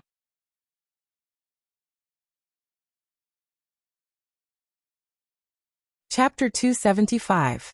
The latest chapter of this book is not finished yet. For more exciting content, please scan the QR code below to download the app. Novels are updated faster. Millions of novels are free to read. Novels with content that can't be found online are all available here. The place where Gu Jiao went to see patients today was a 3-story house in the east of the city. The old master in the house was a scholar and taught at the nearby academy. The madam's family was quite wealthy, so their family background was not bad. The patient this time was their eldest son. He was 20 years old this year and had just passed the county-level examination. The family was very happy, but unfortunately, he had contracted a serious illness a few days ago. They sent him to a nearby clinic, but they were turned away, saying that it was smallpox and that he should stay at home to be treated. The clinic had prescribed medicine, but after taking it for a few days, they did not get better. They had heard from a student at the academy that the Miracle Hands Hall had good medical skills, so they went to ask for help. Who knew that it would be a female doctor? The husband and wife were disappointed. Gu Jiao had been practicing medicine for a long time, so she was used to this kind of look. There were no female doctors in Jiao country, so the status of female doctors was low. It was not something that she could change with just a few accidents. She did not have any ambition to be a great person. Gu Jiao entered the room. Since she was already here, the husband and wife could not refuse her treatment. The county-level scholar's mental condition was not very good. Lying on the bed, he was somewhat panicked and irritated. From his symptoms, fever, headache, papules, it was indeed similar to smallpox. But after careful examination, Gu Jiao found that it was not the case. It's an allergic rash. Gu Jiao said. This was a severe allergic reaction. It was not easy for him to survive until today. Many severe allergic reactions could cause shock or suffocation. It could only be said that this county-level scholar was very lucky. Gu Jiao took out a few tablets of loratadine from the small medicine box and put them in a porcelain bottle. She handed it to the husband and wife. Once a day, 1 tablet at a time. Swallow it with warm water. After eating, come to the clinic for a follow-up examination. This is it. The wife looked at the small medicine bottle in her hand and opened her mouth in disbelief, but they said it was smallpox. Gu Jiao said, he has a mild cold and an allergic rash. At first glance, it does look like smallpox, but he really isn't. The two of you don't have to worry. However, allergic rash was not a minor illness. If it became serious, it could be fatal at any time. He was lucky this time, but he had to be more careful in the future. What did he touch that made him like this? The woman recalled carefully and said, that day he ate a peach. In the afternoon he started to feel uncomfortable all over. I didn't pay much attention to it. I just thought that the peach's fur was stuck to his body. I let him take a bath, and he seemed to feel better. The next day, it was even worse. Gu Jiao did not have an allergen test paper for the time being, so she could only try to keep the patient away from peaches. Don't let him come into contact with peaches in the future. Okay. The woman agreed. She was clearly a young female doctor, but why was her words inexplicably convincing? No matter what, other doctors would not be able to cure his son. He could only try this young female doctor's method first. The woman went into the house to feed her son the medicine. Xiao Sanzi received the consultation fee. The consultation fee was 2 taels of silver, and the medical fee was 1 tael of silver. This was at the foot of the emperor, so this fee was already considered very generous. Gu Jiao carried a small basket out of the house and got into the carriage. Xiao Sanzi took the consultation fee and sat on the outer seat. He said to Gu Jiao, Miss Gu, are we going back? Gu Jiao nodded. Yes, let's go back. There was nothing else. Okay. Xiao Sanzi grabbed the horsewhip and drove the carriage forward slowly. The carriage had not gone far when suddenly, several men on horses galloped over. They were extremely fast and did not care about the people on the street. The people hurriedly avoided them, but there was still an old man who could not avoid them. His courage was knocked over, and he fell to the ground. The main culprit did not even look back and left. The old man fell on the side of the road and could not get up for a long time. This naturally caused a lot of sighs. A young man who was not from the city spoke. He asked the shop assistant who came out to watch the scene, Brother, isn't this at the foot of the emperor? How can someone dare to ride a horse like this? The shop assistant said, You don't know? Didn't you see the clothes they were wearing? The young man said, They were too fast, I didn't pay attention. The shop assistant looked at the back of the few people and said, They are people from the marshal's mansion. Marshal's mansion? The young man frowned. He had not been in the capital for long, and was not clear about the situation in the capital. The shop assistant patiently explained. They were originally general of Agile Cavalry of Hushan Barracks. A few days ago, They were conferred the title of Marshal of the World's Army. Those people are from the Marshal's mansion. The young man was puzzled.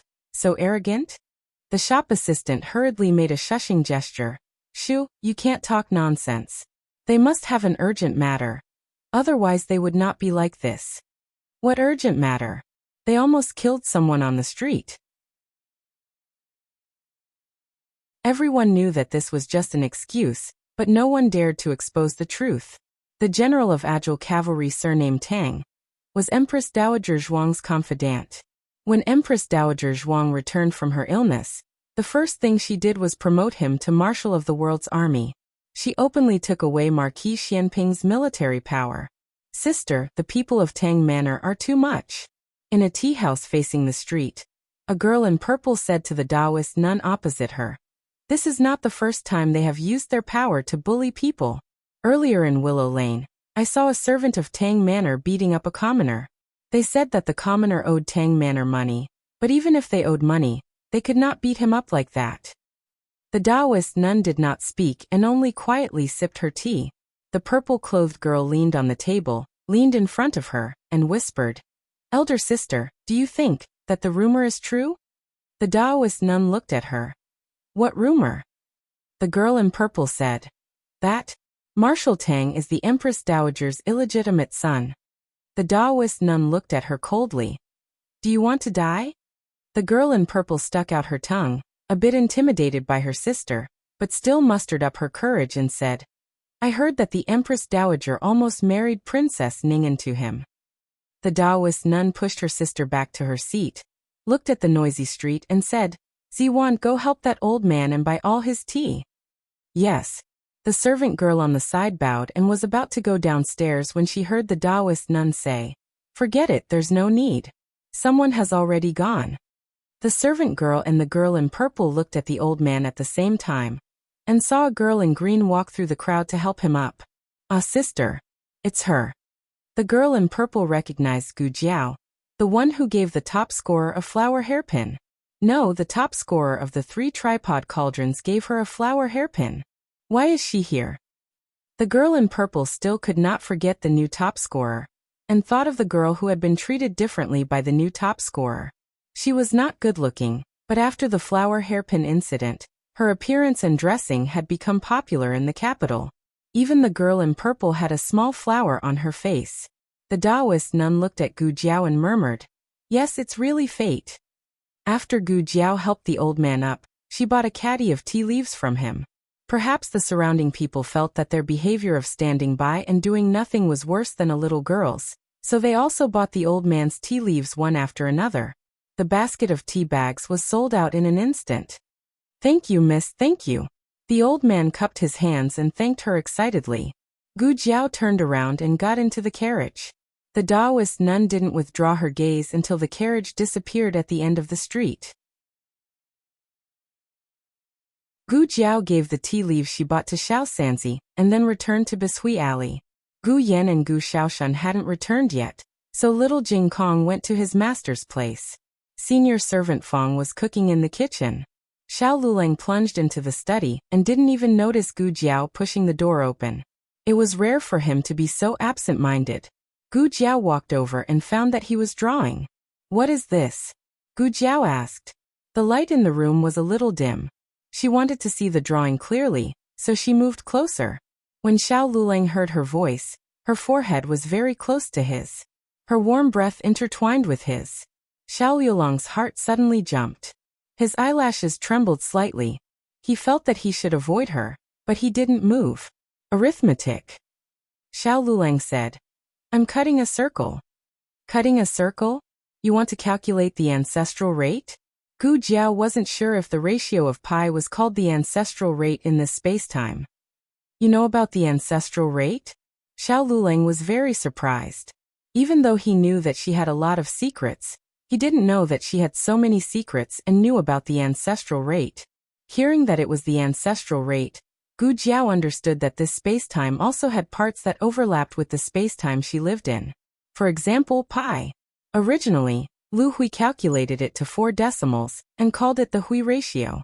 Later, Lord Zhu calculated it to 7 decimals and called it the ancestral rate. Among them, Lu Hui and the Wei and Jin dynasties used the circle cutting technique. No matter which spacetime it was, Lord Zhu's fixing technique was lost. Otherwise, Xiao Lulang would be using the fixing technique now. The circle cutting technique used the area of a regular polygon inside a circle to infinitely approximate the area of a circle. It was a method to find the ratio of pi. Cut to make it smaller, and lose less. Cut again and again until it can't be cut, and then combine with the circle, and lose nothing. Lu Hui started from the hexagon in the circle, and cut the 3072 hexagons. Only then was he able to accurately calculate the number between 1415 and 1416. The amount of calculation was huge and terrifying. If he used calculus, it would be much faster. Gu Jiao did not change her expression and said, "I heard it from the students in the girls' school." The girls' school also had arithmetic classes, but Xiao Lulang was not clear about the specific content. However, he knew that Gu Jiao was extremely smart. If she really heard it, she might not forget it. Gu Jiao said again, "Why did you suddenly think of calculating this? Is it the homework of the Hanlin Academy?" "No." Xiao Lulang shook his head. He hesitated for a moment, but still told her about the little Jing Kong and Teacher Sunday. He mainly wanted to verify if the little Jing Kong's ancestral rate, and those arithmetic questions were taught to him by Gu Jiao. As for making Teacher Sun cry and making a bet, he skipped over it. He only said that they had a harmonious discussion about the ancestral rate. Gu Jiao nodded and shook her head. She did teach little Jing Kong arithmetic, but she did not teach him those questions, nor did she talk about the ancestral rate. Can he recite such a long ancestral rate? Gu Jiao was very surprised. Xiao Lulang called little Jing Kong in. When little Jing Kong saw Gu Jiao, he almost thought that his bad brother-in-law had secretly told on him.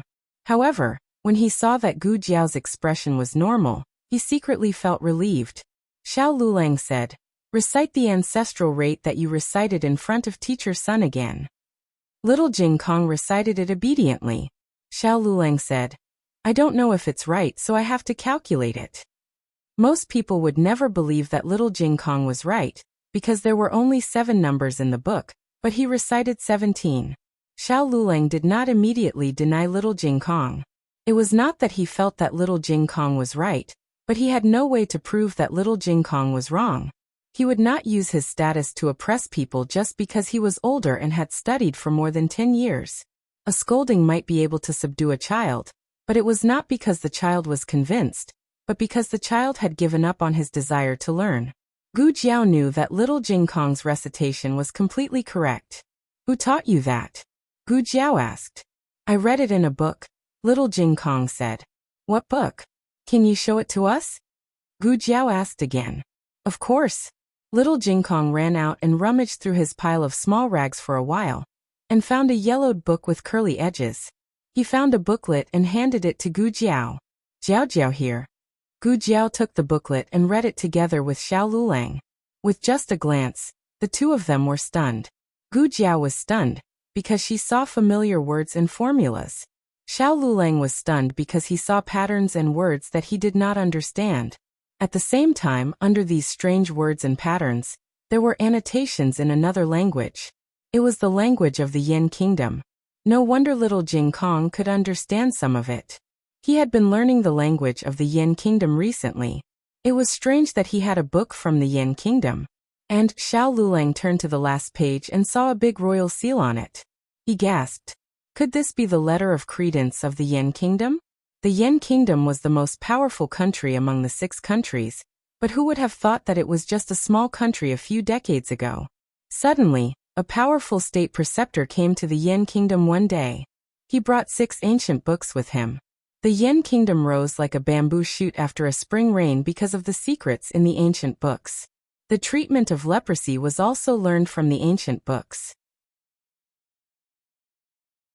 In the end, the 6 ancient books were sealed as letters of credence. They were kept in the palace of the Yin Kingdom, and guarded by hundreds of imperial experts day and night. If this letter of credence was real, then the one in the palace of the Yin Kingdom was fake? It should be impossible, right? After all, Jing Kong was just a little monk who was dizzy with meat.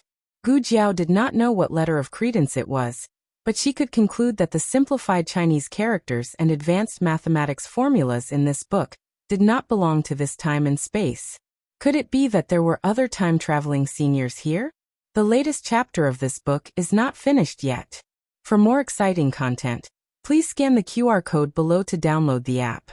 The novel is updated faster and more fully. Millions of novels are free to read. You can find all the novels that you can't find on the internet here.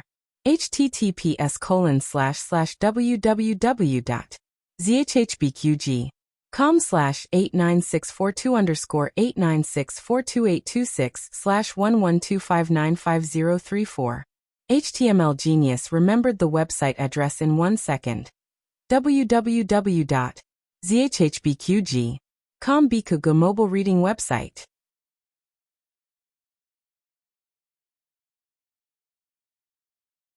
Chapter 276. The latest chapter of this book is not finished yet. For more exciting content, please scan the QR code below to download the app. The novel is updated at a faster rate. Millions of novels can be read for free. There are all kinds of novels that can't be found online. Nanny Fong finished cooking dinner, and the family went to the main room to eat. Gu Yan and Gu Xiaoshan were eating with Master Lu and Nanxiang, so they didn't have to wait for them. Although Grandaunt wasn't there, Granduncle was, so the atmosphere at the dinner table was still good. However, one of Granduncle's eyes was swollen, so they didn't ask what happened. After dinner, Gu Jiao helped Nanny Fong clean up the dishes, little Jing Kong went to walk the chicken, and Xiao Lulang went back to the room to study the ancient book that he thought was unlikely to be the national book of the Yan Kingdom. Even if there were translations and annotations, it wasn't easy to master it. Gu Jiao took more than 10 years to go from elementary mathematics to advanced mathematics. Of course, it was related to the progress of education, but the education resources in her previous life were more extensive and systematic. Xiao Lulang was crossing the river by feeling his way. The imperial exam didn't test arithmetic, and he didn't spend much effort on arithmetic in the past. This was the rhythm of a liberal arts student suddenly getting an advanced mathematics textbook. Gu Jiao. Starting tomorrow, I'll give my husband 6 walnuts. The family did their own things while waiting for Gu Yan and Gu Xiaoshan to come home. In the past, the two of them would arrive home around 4:45 in the evening, and the latest would be 4:45 in the evening. At 4:45 in the evening, Madame Yao couldn't sit still anymore. Every time she heard footsteps outside, she would turn her head to look. When the footsteps passed, she would secretly sigh. After another quarter of an hour, the sound of a carriage finally came from the door. Little Jing Kong had already taken a small bath and was lying in bed. When he heard the sound, he crawled out of bed, put on his shoes and ran out. I'll do it. The night in May was slightly cold, but it wasn't cold. He was wearing thin pajamas, and he opened the courtyard door with force. He looked up. Dear brother. The person who came was Gu Chongqing. Behind Gu Chongqing, a carriage slowly passed by. It turned out that the sound of the carriage had come from it. Gu Chongqing was riding a horse, but when he entered the alley, he dismounted and led the horse inside. Gu Chongqing looked at the little guy who had come all the way to open the door for him. He was suddenly in a good mood. He looked at the little guy's little pajamas and asked, Are you going to sleep? Little Jing Kong nodded. Yes. Then he shook his head. I'm waiting for Brother Yan and Brother Xiaoshan. Gu Chongqing turned to look at the end of the alley. Have they been studying so late recently? Little Jing Kong shook his head. No, it's only so late today. Has older brother Yan and older brother Xiaoshan returned? Yao Shi asked from the courtyard. Everyone in the family spoke with the identity and tone of Little Jing Kong. Little Jing Kong turned around and said, It's dear brother. Yao Shi's attitude towards Gu Chongqing was much better than before, but there was no motherly love and filial piety between them. They just treated each other as familiar guests. Are you worried about Yan? Gu Chongqing looked at Yao Shi and asked. When it came to Gu Yan, the two of them had a common topic. Yao Shi sighed. Yes, he didn't come so late in the past. I'm worried that he might have been delayed on the road. It's not raining today. Gu Chongqing took down the game that was hanging on the saddle and put it on the stone table. He said to Yao Shi, "I'll go and look for him." Yao Shi looked at him gratefully. "Will it delay you tomorrow?" "No," Gu Chongqing said. Yao Shi saw that he answered so straightforwardly that he should be fine. She was relieved and said, "That's good, that's good. I'll go." Gu Chongqing did not even have time to say goodbye to his younger sister and brother-in-law. He turned around and left the residence. Gu Jiao saw that Xiao Lulang had finished a math problem. She also noticed that it was getting late. She went out and asked, "Yan'er and Xiaoshan haven't returned yet?"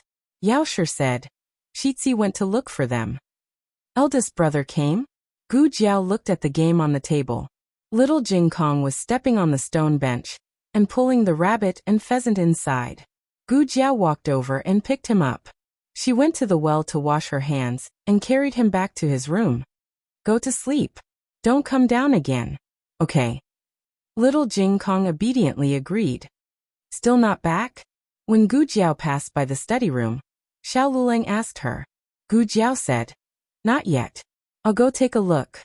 You stay at home and watch over Jing Kong. Don't let him run around." Most people could not watch over little Jing Kong. If she was not around, this child would be very naughty.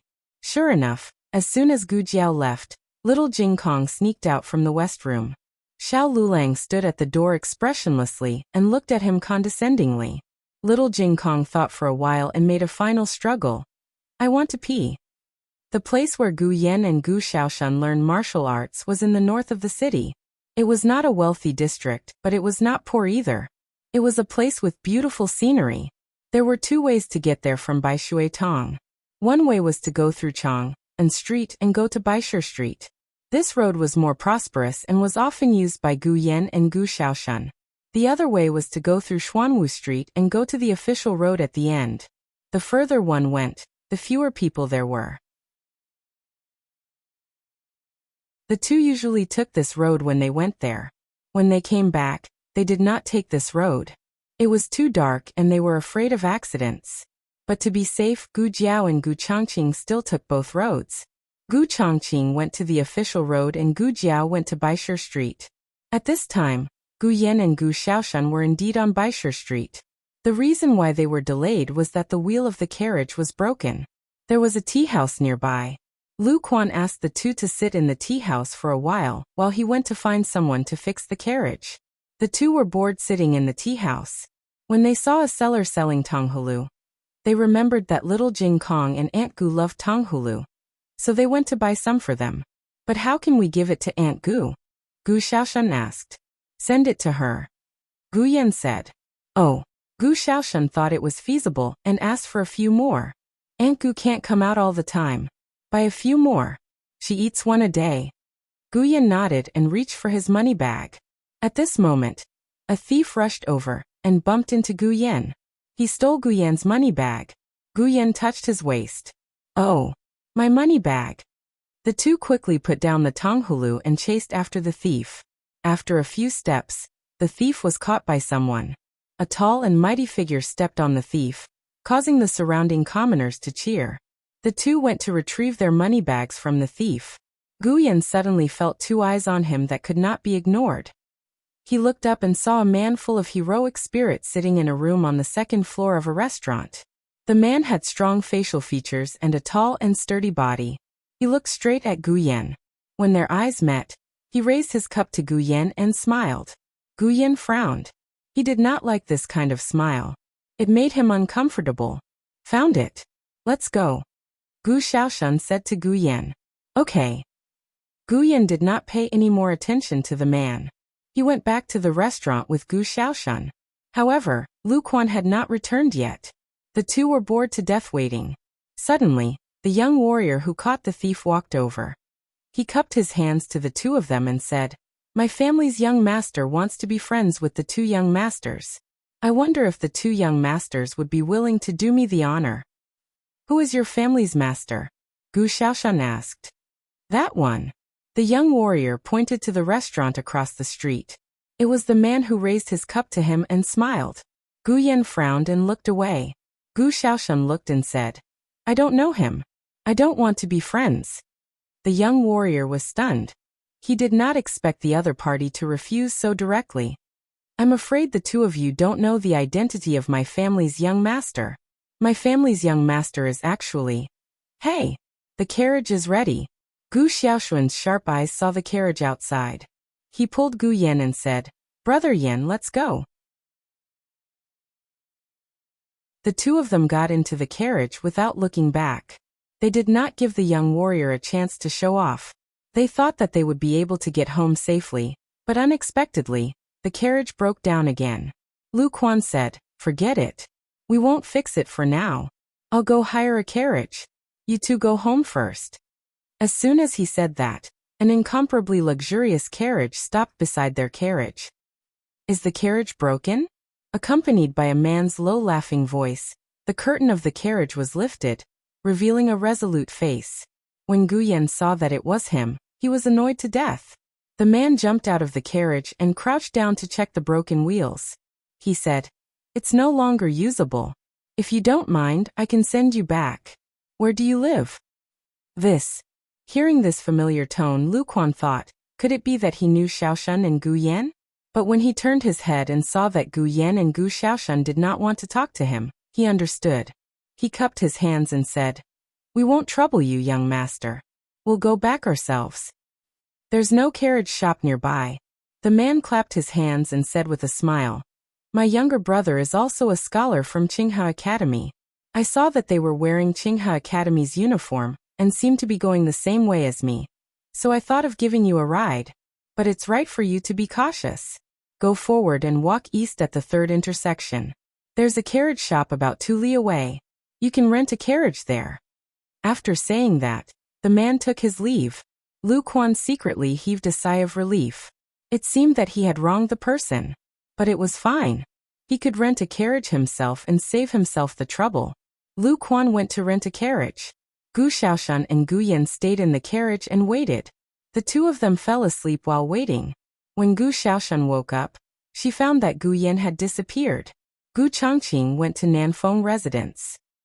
They left 2 hours ago. They haven't reached home yet? Nan Xiang asked with a frown. She was wearing a veil, so Gu Changqing did not see her ferocious and terrifying face. But even if he saw it, he would not care about it, and would just forget about it. Gu Changqing said, Maybe they've arrived now. I'll go back and look for them. Gu Changqing returned from Whitestone Street. On the way back, he met Lu Quan and Gu Xiaoshan. Where's Gu Yan? He asked. He's gone. Gu Xiaoshan said anxiously. What happened? Gu Changqing asked. Gu Xiaoshan recounted what had happened along the way. Gu Changqing narrowed his eyes slightly. What did that man look like? Gu Xiaoshan described in detail. Gu Changqing's expression immediately became cold. Tang Ming. That's right, the person who wanted to befriend Gu Yan was the Tiger Mountain Barracks Lieutenant Tang Ming. He was no longer a lieutenant. After his uncle became the Grand Marshal, he was immediately appointed as a deputy general. His rank was now higher than Gu Changqing's senior lieutenant. When he first saw Gu Yan at the restaurant, he was deeply stunned. When he met Gu Yan for the first time, Gu Yan was tightly covered by Gu Changqing's cloak. Only a pair of slender legs and a jade hand were exposed. Therefore, he didn't recognize that Gu Yan was the beautiful youth that Gu Changqing had held in his arms. In addition, the old chancellor was a very low-key person. The carriage he sat in was also low-key. It looked ordinary and didn't look like the transportation of a large family. Therefore, he didn't feel that Gu Yan was a person that couldn't be provoked. Gu Yan was lying on the soft bed. Because he was drugged, his breathing was a bit hurried. His cheeks were slightly hot, and there was a seductive blush on his face. The youth's figure was tall and slender. His Adam's apple wasn't big, but it was very delicate. Tang Ming had played with so many youths, but he had never seen such a peerless beauty. Just by looking, he felt like his soul was being stolen away. Gu Yan slowly woke up. The effect of the drug was still there and he couldn't move. His heart skipped a beat. From the corner of his eyes, he saw the face that he had seen countless times tonight. A strong sense of disgust suddenly rose from the bottom of his heart. However, Tang Ming smiled. He was indeed a beauty. Even when he was angry, he was still so seductive. The corners of his eyes that were slightly red really stirred up his heart. Tang Ming raised his hand. Because he practiced martial arts for many years, his palm and fingertips had thin calluses. He only lightly touched Gu Yan's face, and a red mark quickly appeared on that delicate skin. Tang Ming's gaze became lustful. Gu Yan's stomach felt nauseous. He used what little strength he had left to yell. "You get lost." This kind of yell wasn't intimidating at all. Tang Ming smiled. The feeling was too good. He wasn't satisfied with just touching Gu Yan's face. His fingers moved and he lifted Gu Yan's lapel. His skin was like porcelain. Tang Ming suddenly bent down and took a deep breath in the crook of Gu Yan's neck. "You smell so good." Gu Yan was disgusted. He looked at the top of this man's head in disgust and endured the other's breath. "You are seeking death." These words caused Tang Ming to pause. He raised his head and calmly looked at Gu Yan. "So it's a little wild horse. This prince loves to tame wild horses that don't listen. In a moment, I'll give you a bowl of medicine and you'll cry and beg me." "I am Marquis Dingan's son." "Marquis Dingan?" Tang Ming couldn't stop laughing.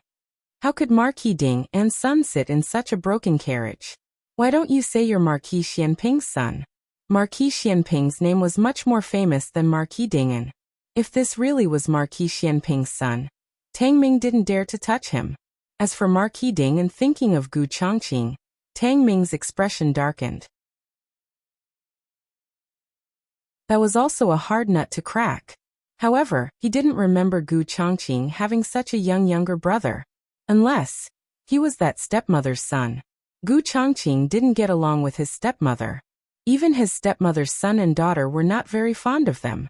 Gu Chongqing wouldn't care about the life or death of this younger brother. So whether he was or not wasn't important. Gu Yan saw that Marquis Dingan's identity wasn't useful and said with difficulty, Empress Dowager, will kill you." Tang Ming looked at him in amusement. "Oh, why would the Empress Dowager want to kill me?" "Gu Yan, the Empress Dowager, is my great-aunt." Tang Ming was stunned at first, then he raised his head and laughed. "The Empress Dowager is your great-aunt? The Empress Dowager is your great-aunt? I don't know you, but I know the Empress Dowager. I know the Empress Dowager's family better than you." There were so many children in the Zhuang family. He had seen every one of them, including the jade-like young master, Royal Princeton. Unfortunately, Royal Princeton was the Empress Dowager's favorite, and was also Imperial Tutor Zhuang's grandson. With his status, he couldn't afford to offend the other party. Gu Yan glared at him. The effects of the drug were very strong. He had only said a few words, but he was already about to fall asleep. He tried his best to stay awake. "If you don't let me go, the Empress Dowager really will kill you." "Ha ha."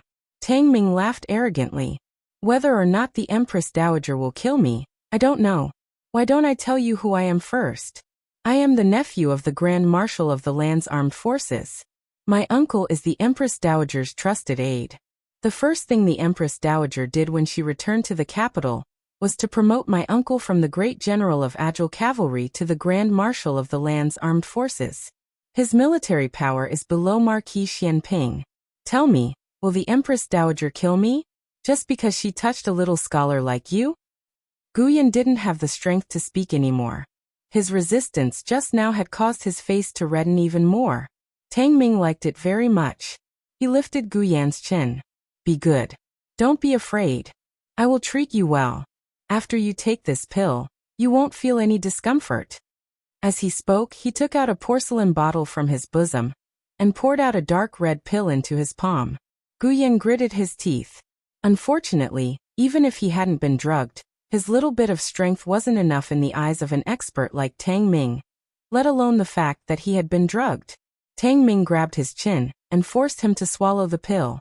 Gu Yan struggled with all his might, but it was all in vain. As the pill entered his stomach, his consciousness gradually dissipated. Tang Ming smiled triumphantly. He pulled down the curtains and tore the clothes on the floor. The latest chapter of this book isn't finished yet. For more exciting content, please scan the QR code below to download the app. Novels are updated at a faster rate. Millions of novels can be read for free.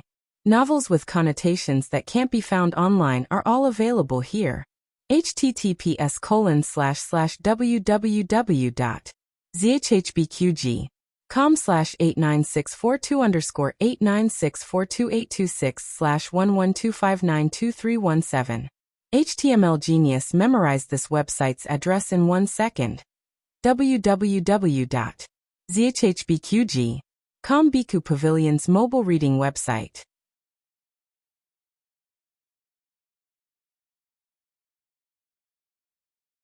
Chapter 277. The latest chapter of this book is not finished yet. For more exciting content, please scan the QR code below to download the app. Novels are updated faster. Millions of novels are free to read.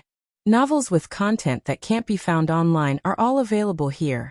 Gu Jiao also came to Whitestone Street. She shuttled through the crowd, looking for Gu Yan's figure.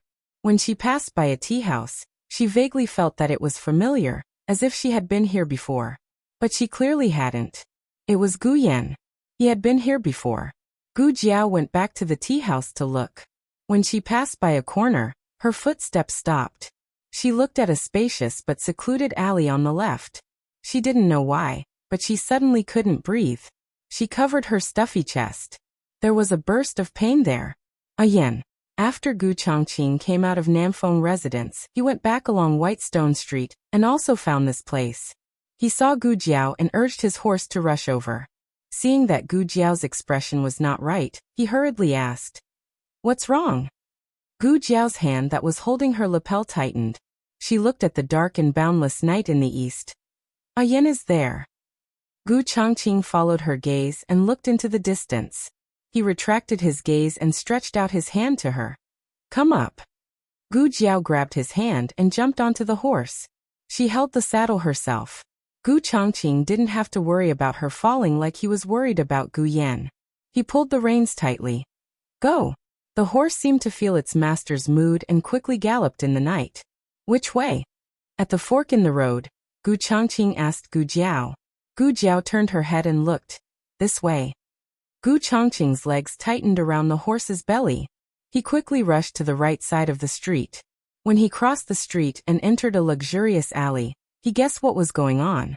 This alley was very famous in the capital, and it was mostly used by the rich and powerful to indulge in debauchery. Someone had once brought him here and said that they would give him a house. At that time he did not know much about these things, but he was not used to accepting bribes. The other party smiled and said, "Why are you being so polite? Lord Tang also bought a residence here, it's the one in front." Thinking up to this point, Gu Changqing already knew where Tang Ming was. He couldn't wait any longer. He got off the horse and handed it over to Gu Jiao. Then he used his qing gong and disappeared into the night. The moment he left, something flashed through his mind, but it was too fast for him to grasp. The moonlight was dim and the candlelight was ambiguous. Tang Ming had already torn apart Gu Yan's outer and inner robes, leaving only a thin inner robe draped over his body. She was truly a rare beauty. Tang Ming caressed the pair of slender, fair legs beneath him and pressed down on Gu Yan. Bang! With a loud sound, the entire door fell straight to the ground. A strong murderous aura came from behind Tang Ming, and the curtains moved without any wind. Tang Ming felt a chill run down his spine.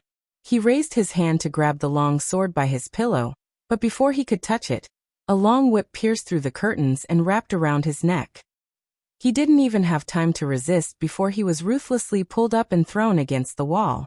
After a violent collision, he fell heavily to the ground.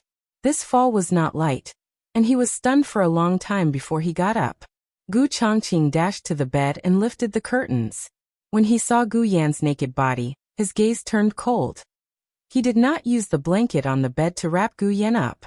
Instead, he quickly took off his outer robe and wrapped Gu Yan up tightly. Gu Yan's consciousness was scattered, and his body was slightly hot. He had been drugged.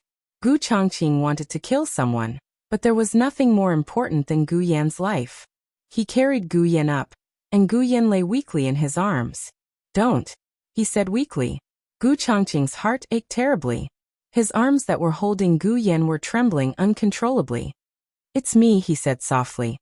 Gu Yan glanced at him in a daze. Actually, he couldn't see clearly anymore. He could only see a vague outline in front of him, but the other party's aura made him feel at ease. He parted his lips slightly. Brother? Gu Changqing's heart was crushed by this brother. Even though he knew that this brother was the same as the big brother that little Jing Kong called him, Gu Changqing's heart still trembled slightly. He suddenly wanted to tell him, "Yes, I'm your brother, your biological brother." Sob. After confirming the identity of the person who had come, Gu Yan suddenly felt wronged. His eyes, which hadn't even turned red in front of Tang Ming, suddenly turned red.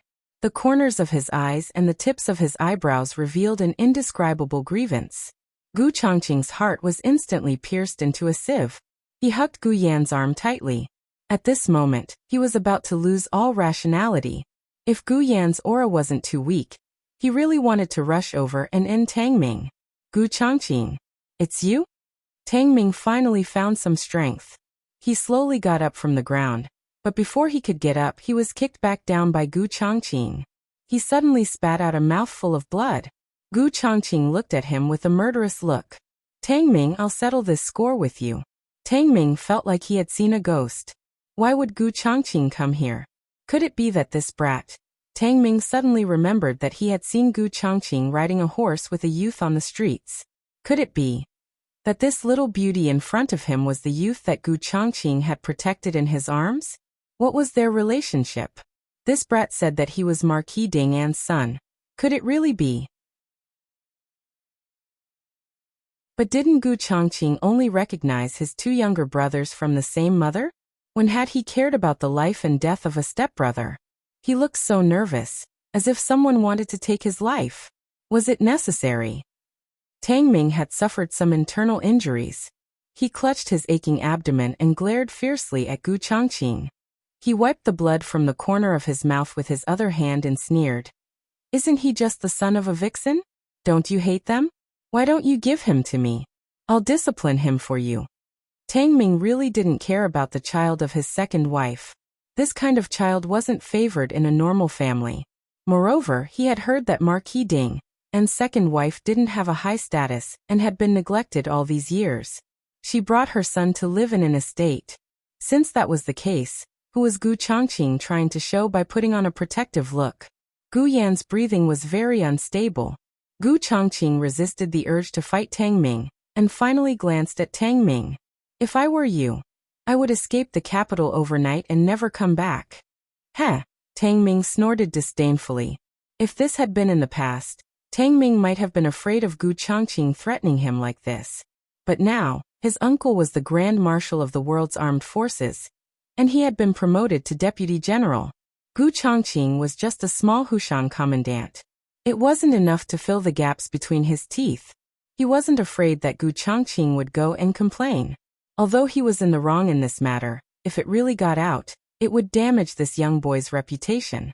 When that time came, the entire capital would know that Gu Changqing's younger brother had been played by him, Tang Ming. Could Gu Changqing and this beautiful young boy afford to lose this kind of face? Gu Changqing didn't waste any more time with Tang Ming. He carried Gu Yan and used his qinggong to leave this place. Not long after they left, Gu Changqing ran into Gu Jiao, who had stopped her horse by the side of the road, and was about to rush into the residence. Gu Changqing saw his mount and remembered that he had forgotten something. His horse had a strange temperament and normally wouldn't let others ride it. Did something happen to his younger sister? Gu Jiao didn't know what he was thinking. She looked at Gu Changqing, who was wrapped in Gu Yan's clothes. In that instant, a bloody light flashed through her eyes. Who did this? Tang Ming. You don't know him. A member of the Tang family? That's right. Gu Jiao looked at the residence and clenched her fists. She held back the violence in her blood and walked in front of Gu Changqing. She looked at Gu Yan's face and checked Gu Yan's pulse. Gu Yan's money pouch was gone. It contained his medicine. Gu Jiao's pouch also contained Gu Yan's medicine all year round. She first gave Gu Yan 2 pills, and then took the water from the saddle for him to swallow. But in Gu Yan's situation, just taking medicine was clearly not enough. The two of them hurriedly brought Gu Yan back to Jadewater Alley. The night wind was a little cold. Gu Chongqing was afraid that Gu Yan would catch a cold, so he took off his inner clothes and only wore a thin inner garment. He carried Gu Yan and walked the whole way. Along the way, there were people who looked at them strangely from time to time, but they didn't recognize who he was. When they reached the door, Gu Jiao thought of something and said to Gu Chongqing, "Let's go to the son-in-law's room." Gu Chongqing understood. Okay. He carried Gu Yan to the next room. The old chancellor had just rested and was shocked when he saw this scene. How could this be? What happened? Gu Chongqing had never seen the old chancellor before, but as he came to Jade Water Alley more and more, he slowly knew the old chancellor's identity. As for how he became Xiao Liulong's granduncle, Gu Chongqing didn't know for now. He didn't deliberately ask about it. I'll explain to you later. Is there a side room? Gu Chongqing asked. Yes, there is. The west wing was empty. The old chancellor opened the door of the west wing and laid out a clean mattress. Gu Chongqing gently put Gu Yan on the bed. Gu Jiao brought a small medicine box over. With Gu Yan's physical condition, it wasn't suitable to induce vomiting. He could only use infusion to promote the metabolism of drugs. But in the process of metabolism, his organs had to bear a huge burden, which was undoubtedly very dangerous for people with congenital heart disease. Gu Jiao opened the small medicine box and gave Gu Yan a tonic infusion. Gu Jiao measured Gu Yan's blood pressure. The blood pressure was soaring abnormally, which should be caused by drugs. If it couldn't be lowered in a while, he had to use antihypertensive drugs. Gu Yan had already lost consciousness, but his hand was still grabbing Gu Chongqing's sleeve. He had been grabbing it before he fainted. Gu Chongqing didn't take his hand away. He just silently guarded in front of the bed. Soon Gu Yan's body temperature rose. Gu Jiao put an ice pack on his forehead. Gu Yan's situation was difficult because he had a heart disease. He couldn't use drugs indiscriminately. So unless it was a last resort, Gu Jiao tried to adopt conservative treatment as much as possible. How is he? Gu Chongqing looked at the unconscious Gu Yan and asked with a hoarse voice. Gu Jiao adjusted the drip of the infusion bottle and whispered, "It's hard to say now." Although it was only 1 or 2 knockout drugs, it was too fatal for his body. Fortunately, he had been taking anti-heart failure drugs for the past year. Otherwise, he wouldn't have been able to bear it. Thinking of this, Gu Jiao thought of one thing. She could dream of Xiao Liulang and Gu Chongqing's accident. Why couldn't Gu Yan?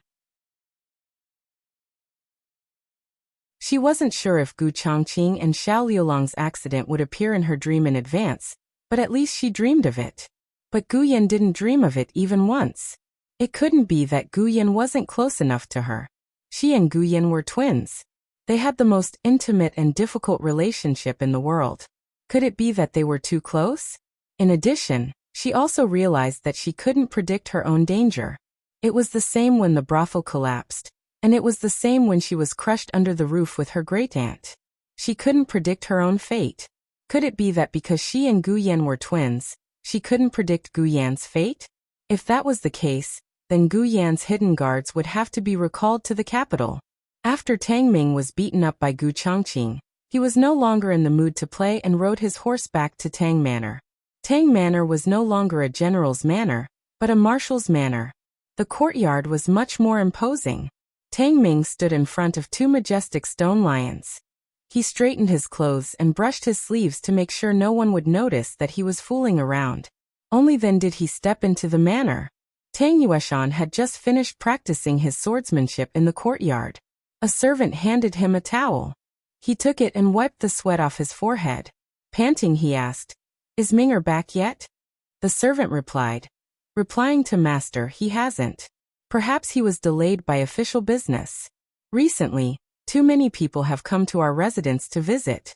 Master, you don't want to see them, so they went to find young master. The Tang family had 2 branches. Tang Yueshan was the second branch. He had an elder brother and sister-in-law. Tang Ming was the legitimate son of the first branch. Tang Yueshan's elder brother had been paralyzed for a long time, but Tang Yueshan didn't seize the first branch's property. He still let his elder brother be the head of the Tang family.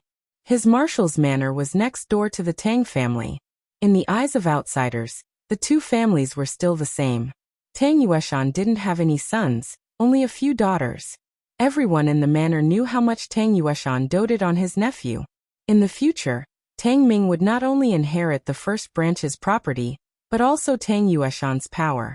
The servants of the marshal's manor all regarded Tang Ming as their young master. Tang Ming's biological father was paralyzed in bed and couldn't take care of him. So he asked his younger brother to take care of him for him. Tang Ming had worshipped his uncle since he was a child, so he was happy to stay with Tang Yueshan. Speak of the devil. Tang Yueshan was just wiping his sweat when he saw Tang Ming come over with a smile. Uncle, I'm back. Tang Yueshan's serious face immediately showed a trace of joy. Why are you so late? Are there too many official business in the military camp? Tang Ming smiled and said, What official business? Uncle, you don't want me to meet those officials in private. I came out a long time ago. I came back late because I went to buy your favorite spicy fragrant snails. As he spoke, he took out the food box he had hidden behind him. Uncle, look. Is this from the restaurant you often go to? When Tang Yueshan heard this, the joy in his heart overflowed. He opened the food box and took a sniff. Satisfied, he said, Yes, this is the smell. The servant smiled and said, Young master is being filial to you. We didn't expect this. Tang Yueshan smiled happily. After autumn, the field snails were the most plump and juicy. Although it wasn't the best time to eat snail meat, the fragrant snails from that restaurant were delicious. Besides, he valued Tang Ming's kindness more. You haven't eaten, right? Tang Yueshan looked at Tang Ming and asked. No. Tang Ming shook his head. Have someone set the table. Tang Yueshan ordered the servant. Yes, sir. The servant hurried off. The weather was getting warmer. The food was placed in the courtyard. Tang Yueshan didn't eat at home often, and he didn't invite his daughters to eat. Tang Ming was the only one he doted on. Not only did he eat at the same table as him, but he could also enter and leave his courtyard freely. Tang Yueshan never got angry when he touched his things. The bamboo shoots in the kitchen are so tender today, Tang Ming said. Eat more. Tang Yueshan put a lot of food on Tang Ming's plate. Tang Ming buried his head in the food. Tang Yueshan was very satisfied when he saw Tang Ming eating heartily. He couldn't help but show a hint of affection. After dinner, go say hello to your parents and come back quickly to rest. There's a martial arts competition in the barracks tomorrow. Don't forget. Tang Ming smiled obediently and said, I didn't forget. Don't worry, uncle. Tang Yueshan naturally trusted Tang Ming. He had raised Tang Ming single-handedly. Tang Ming was smart, had a good constitution, was resilient, and was willing to endure hardships. Practicing martial arts was a boring and painful thing, but Tang Ming persevered. Not only that, but Tang Ming was also familiar with the art of war and knew how to use it. Tang Yueshan had high expectations for Tang Ming. Tang Yueshan added, Also, you should control your temper. Don't get into fights with people in the barracks for no reason. Tang Ming smiled obediently and said, I know, uncle. I just can't stand them being lazy. I'll pay attention in the future. If they make a mistake again, I'll talk to them nicely. That's more like it. Tang Yueshan was very satisfied. Tang Ming's temper was a little spoiled, but who hadn't been young and hot-blooded? When he was young, he was also a troublemaker in the barracks. It was good that Tang Ming knew his mistakes and could change. After the uncle and nephew finished their meal, Tang Ming went to the first branch to say hello to his parents. This was something Tang Yueshan had asked Tang Ming to do every day. He wanted him to be filial to his parents and not disrespect his father just because he was paralyzed in bed. Tang Ming only removed all his disguises after he returned to his room. He sat on a chair and lifted his shirt. When he saw the bruise on his abdomen caused by Gu Changqing's kick, he was so angry that he gritted his teeth. Then he thought of Gu Yan and felt a little regretful. He savored the memory and narrowed his eyes. Such a delicious and beautiful young man. He had almost eaten him. Gu Jiao and Gu Changqing guarded Gu Yan for the whole night. He was in danger once in the middle of the night, so Gu Jiao gave him medicine. When it was close to dawn, his body temperature returned to normal, but he still didn't wake up. Gu Jiao looked at the small streak of dawn on the horizon, then looked at Gu Changqing, who had a cold expression the whole night, and said, "His condition is better than last night. His life won't be in danger for the time being. You go rest. I'll take care of him here." Gu Changqing paused and stood up. He looked at the unconscious Gu Yan with reluctance in his eyes. "Okay, I'll come back later." He walked to the door and was about to step over the threshold when he stopped and turned back. His gaze fell on Gu Yan's face. "What's wrong?" Gu Jiao asked. Gu Changqing shook his head. "Forget it. It's nothing." If he heard it, then he heard it. This was no longer important. What was important was Tang Ming. He wanted Tang Ming's life. Digression. Everyone, do you still have monthly tickets? The latest chapter of this book is not finished yet. For more exciting content, please scan the QR code below to download the app. Novels are updated at a faster rate. Millions of novels are free to read.